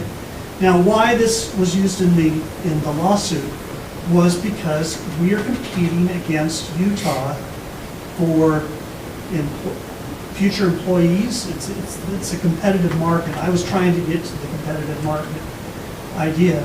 And so you see the 2026 average, here we have 2025 average, you went to one certified salary of $63,374. And then this last year that we just got out of was $66,115. You can see why there was a reason why Judge Froelicher said, Wyoming, you need to pay more. And that's still in, the state legislature still seeing that. Now, this right here has increased, and they gave us a target, and they said you need to be at $74,410 and things. And we have in the budget for teachers, certified staff, we're at $74,563. Now remember again that this is 2-year-old data. I don't know where Utah is right now. And I'm using 2027 data to overlay. So there's a caution, but there has been some improvement. We've gone from here to here, just in the average. In fact, the state legislature said that we had to certify that we had paid up to the amount of the state average recommended amount for UN1, or if we were greater than that, which we weren't, we could only go up 10%. So we caught up to that average of what the state is saying. The big thing that I see is this next legislative session, two things. One is what's going to be the outcome of the litigation. And two, okay, now that we're at the average, let's not fall behind. Don't give us a zero because we caught you up and then ignore us for 5 more years. Yeah. So recruiting was challenging. The legislators seen the pressure. You saw this additional money for salaries. The salaries came at a cost. And especially at the district level. We had a lot of district funds we could shift it around. It's a block grant. And they started to overlay restrictions on certain things, and they withdrew funds at the district level in the funding model. Now again, it's a funding model, so you can kind of, as a block grant, you can kind of do it as you wish, but they added things that we still right now don't understand, like an after-school FTEs that are in the double digits. It's like, well, we don't need that many. And we think that what they're going to do is kind of withdraw the equivalent funding the next year. So we're watching that. Food service and grants see pressure from the general fund as well. So this is where it's kind of an interesting little play. When we, as a district, put money to one group, we don't say, well, you know, yeah, you got the funds in here, but you don't get it. And so if you're a grant-funded federal employee, you're a district employee that's paid by federal funds, the federal government did not give the equivalent amount. Okay? So what's the amount of buying power of, let's say, Title I or 6B decreased? And that put pressure on them. So in the instance of special ed, we had a decent amount of to build this budget. We had to move some individuals back into the general fund so that the 6B grant is not upside down by March. Okay? Same thing with food service. The state is looking at recalibration this summer and into the fall, addressing food service, SROs, technology. Okay? And they're supposed to, they see that there has been some pressure on them, and we're going to see if they'll put money towards that. Well, it's an election year too, so it's pressure on those that want to get Yeah, back into the legislature. yeah, very good, very good. John, where did we land on activities budget? Because I know there was talk in the legislation too So- about what the impact was going to be. Okay, so the activities budget, we lost Right. close to, I think it was, $500,000. yeah, 600,000. 300,000, but we overpaid by 300, so yeah, we were 600 But as what a we whole. did is we just Yeah. worked the other. That's where I'm using district funds to kind of, you know, Offset. but it's not like we went and said, okay, because the state cut the equivalent amount, we don't go to the bottom and say we're going to cut that. It's what actually the recalibration should be said, just hold on, we'll get it fixed, The lawsuit is still pending too, isn't it? Exactly. And how much money do we invest in that lawsuit moving forward? I mean, do we have to spend more money Well- as a partner in that lawsuit? At this point in time, no, because it's going before the Supreme Court. Right. Well, And so Brian Farmer is watching every day the docket of the Supreme Court, and it isn't even a shadow on there yet. let me just say, we are paying a little bit more. The amount, the dollar, the bang for the buck that we receive is, we want to continue with, that's going to be the trajectory. Okay. All right, budget and compliance of 2026 legislation. This is just a screenshot from two different parts of the budget, but you see that there's a little thing called the instructional silo. I've got certain things that are clicked or check marked in the budget. The current target is 17.988 million. What will happen is we'll spend this year, and then you wait till next year. I do a report, and then they'll test that. How much did you spend against the 17.988? And then we'll get a number. We'll say, okay, you're under or over, or whatever, on that. The average certified salary target is 74,422. Last year was 66,115. And you can see right here, so this takes each certified teacher and says, what is the state target? And then I average that target by the FTE, and it's 74,422, okay? And then if you go to this one right here, you see it's 74,563, okay?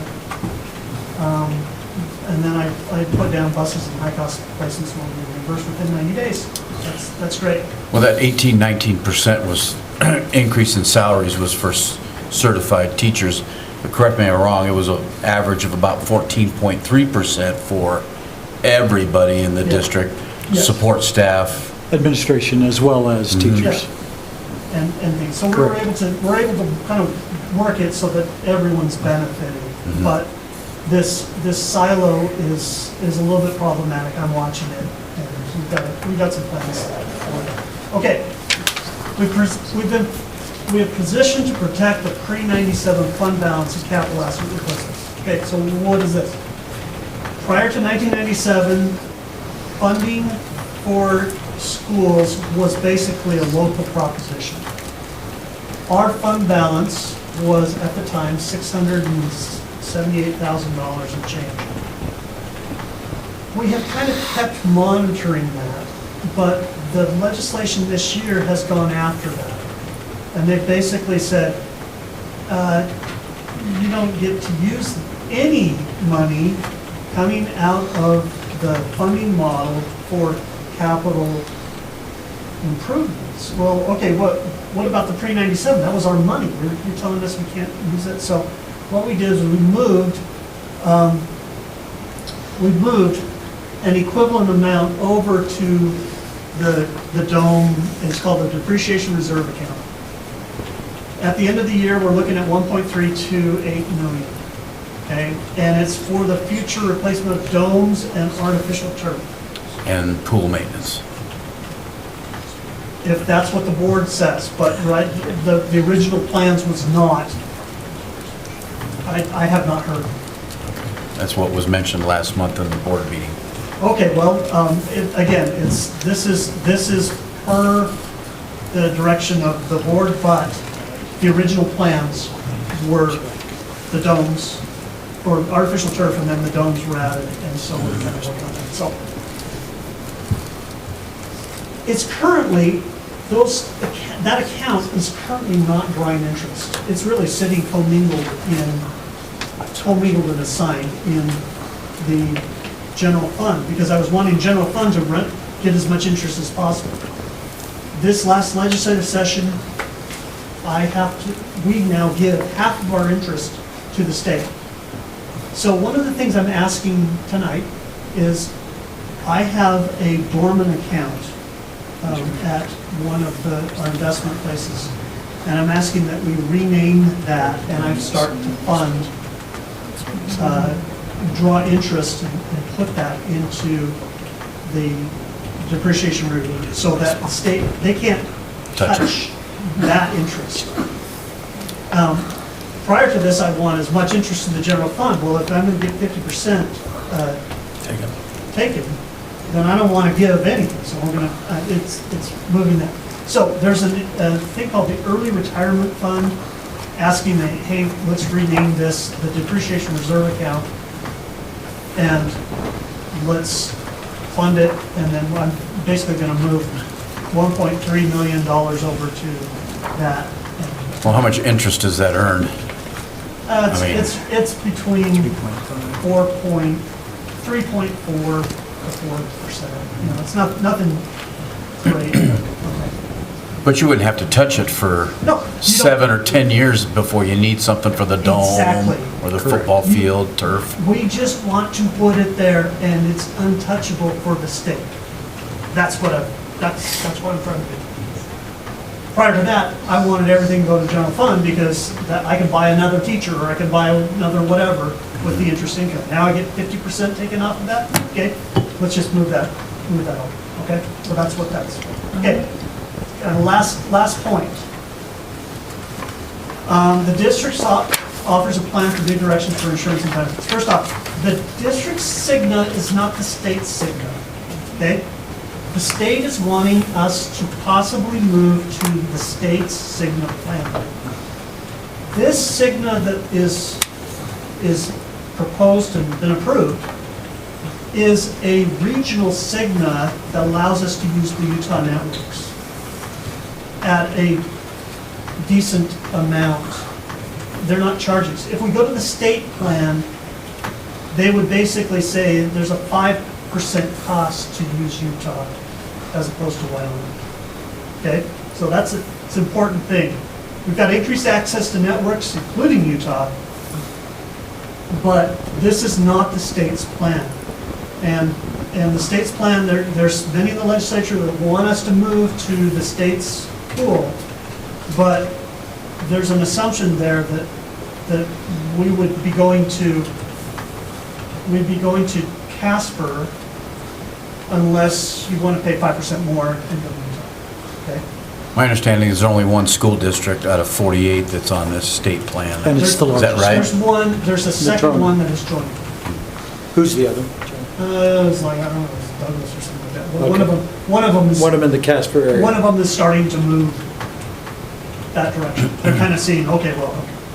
So we have a high deductible plan, the end of year health insurance fund. Okay, so another thing that we're asking is, we'd like to change this from the employee benefit fund to the employee health insurance fund. Okay? That way it's really describing what this is. If it says employee benefit fund, then people are going, well, heavens, I'd like to have my benefit. And if we rename this the health insurance fund, it tailors a little bit better. There's some question about lifetime of service. Originally, the lifetime of service, there was about $70,000 that was budgeted out of this fund to the general fund. We feel like we can find money in the general fund. To continue to offer. Yeah, and not do that. So what will happen is this. Actuarially, this plan should be making money or saving money 9 years out of 10 is what we've been told. Okay? 1 year you're going to have just a bad, just things didn't go right. But 9 years out of 10, we hopefully are making money, saving money, and growing that account for future bigger things. There's a stop loss placed on the health insurance fund. So we are responsible for it. Basically, Cigna's going to go and send a bill and pull the money out of that $1.7 million. Okay? We're in a good position as a district to start. Most places don't have 1.7 just to start. We do. We'd like it to be a little bit higher, but we're going to be, working in that direction. So, all right. So, here are the recommendations.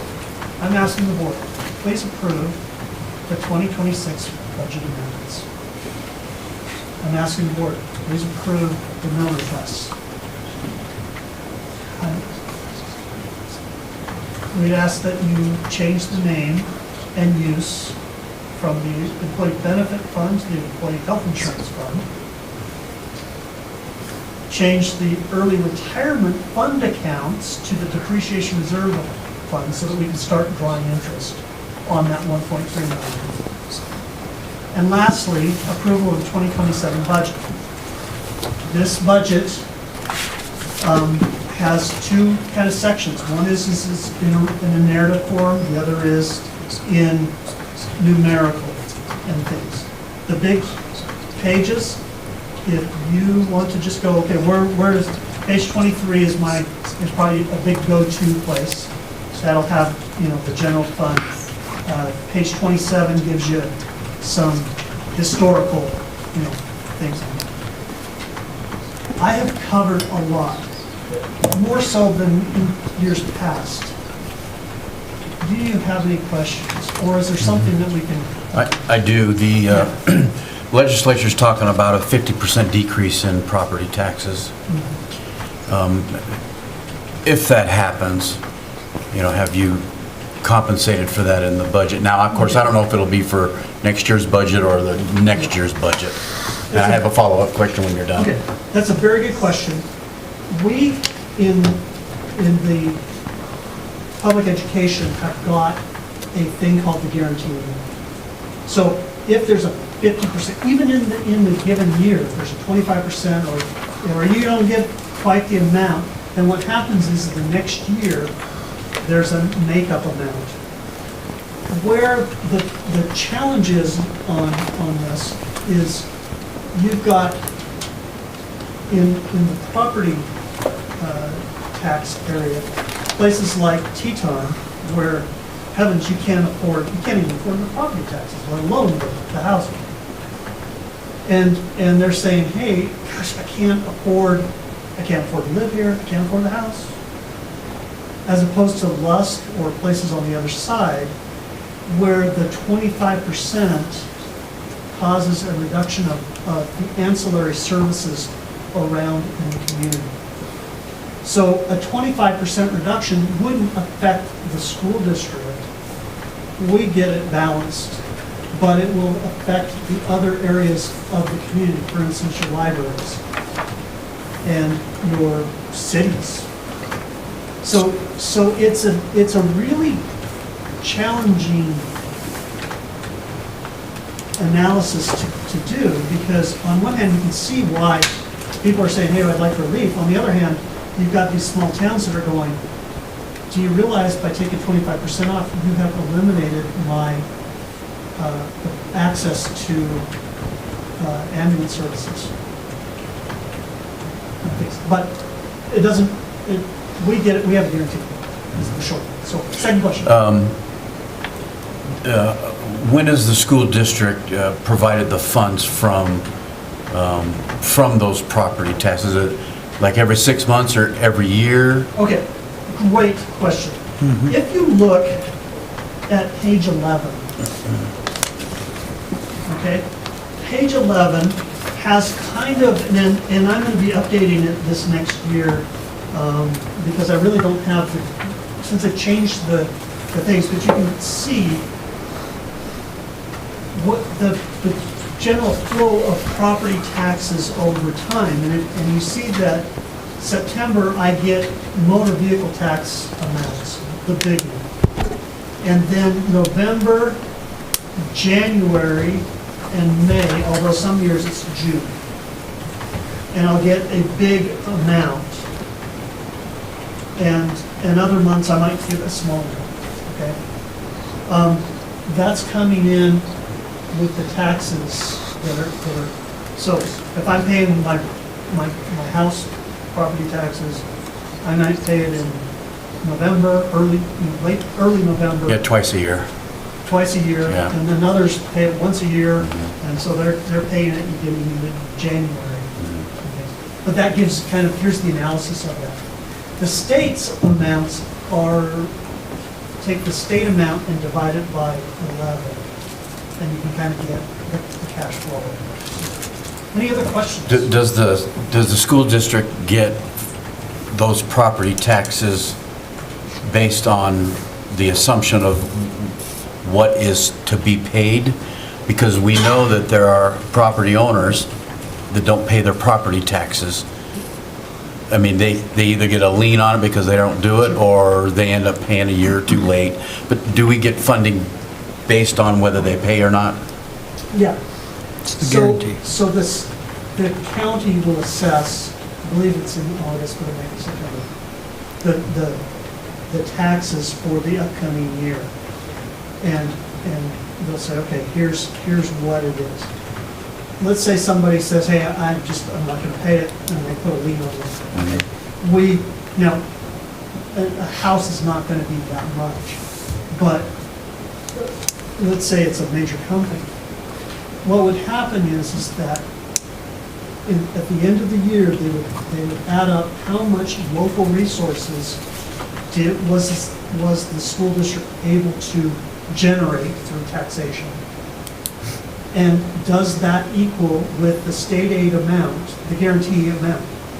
And if they're short, then the state says, okay, we'll give you a tax shortfall grant.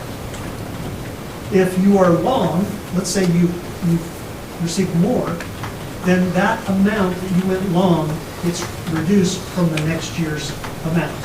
So either way, you're either swinging high or swinging low. Got it. Thank you very And much.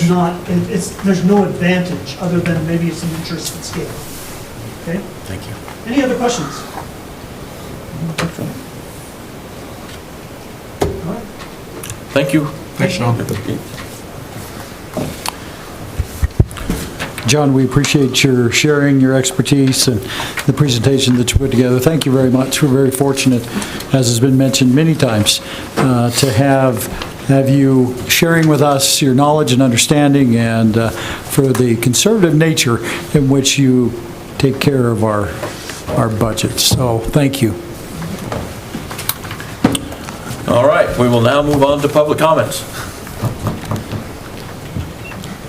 Should we take... Same individuals, so. Yeah. So apparently there's no public comments. We will now move on to our action items.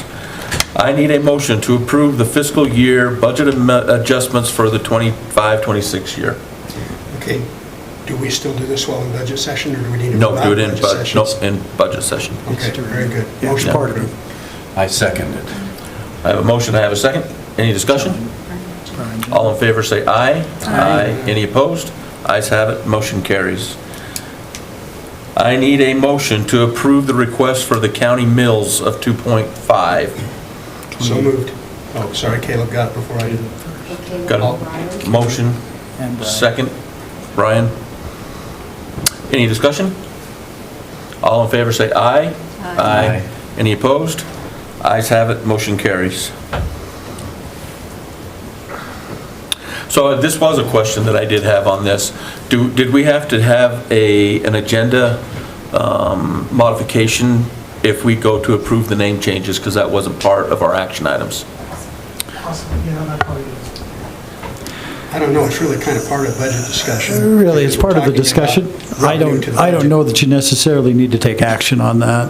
Okay, all right. So If you- what I will do, though, is I will just say, I need a motion to approve the 26-27 budget and the name changes on the two accounts as presented. So Okay. moved. Second. Just 1 second. Okay, go ahead. If not, we can do it at another time. Yeah, we're okay here. We're okay? I just don't want you to go, okay, wait, John's naming things without our approval. That's the only. No. Well, I'm waiting for the building to be named after you. No. It just needed to, it needed to be... would approve, John. The John We already have Williams. Davis. Okay. Davis is named after our businessman. Okay, all right. It needed to be brought forward and at least discussed. Your Okay, home will be yeah, sure. named after you. Okay. All right. That's the John. Did I have a motion and a second on that? You did. Okay. I didn't get those. I was the motion, Sherry, and it was, John seconded. yep. Thank you. Yep, got a motion and a second. Any discussion outside of what we discussed? None? All in favor say aye. Aye. Any opposed? Ayes have it, motion carries. For the sake of breaking in our new secretary, it might be wise when you make a motion to call your name out after the fact. Just saying. Brian. No, I think that's good. I think she's muted. I think we should be more formal. I, Caleb. Motion. I, Brian. Second. It would definitely get us time. The full name, I think, is how we get things down. So, Or anyway. you could really mess with her and make a motion and just say Caleb regardless of who you are. I'm motioning and seconding everything, everything. the whole meeting. Perfect. We're grateful for the humor. Thank you. Okay, I do need a motion to adjourn the budget hearing. So moved. Second? I have a motion, I have a second. So moved, Hi, Brian. Brian. I almost said Brian for you. Any discussion? All in favor say aye. Aye. Ayes have it. Motion carries. I didn't say opposed. There's too many, there's nobody to oppose. Okay, I need a motion to reconvene the regular school board meeting. So moved, Jessica? Second, Brian. Any discussion? All in favor say aye. Aye. Any opposed? Ayes have it. Motion carries. Board roundtable. I got nothing. Nothing? I've just- Everybody's ready to go home. I've just got one thing, and it has nothing to do with me, but tomorrow night at 5:45 at Evanston Middle School is the city and the city council candidate forum. I would invite everybody to be there. Your voice is very important, and your vote is very important. One more time, John, is that at Evanston Middle School, you said? Evanston Middle School, yeah, EMS. Okay. 5:45 is when it begins. 5 o'clock is when the candidates have their tables set up, and you can do one-on-ones. Is that sponsored by the chamber? It's sponsored by the chamber, and the district obviously is supplying the venue. I'm not allowed to vote in that, so I'll have to skip. Yeah, but it was a very good candidate forum last week for the state legislature, senate, and the county commissioners, and the sheriff's department. It was very, very well done last week. Thank you. Thank you. Okay, motion to adjourn. Okay, Brian, motion to adjourn. Brian? Do I have a second? Second, Caleb. Second, Caleb. And there's two Calebs? Anybody who's opposed is welcome to stay. Any discussion? All in favor, say aye. Aye. Any opposed? None. Ayes have it. Motion carries. We're adjourned. Chairman Peterson, members of the board, if you could just stay for a few minutes, we just need you to sign the budget. Anybody that's opposed is welcome to stay. That'll cost you extra.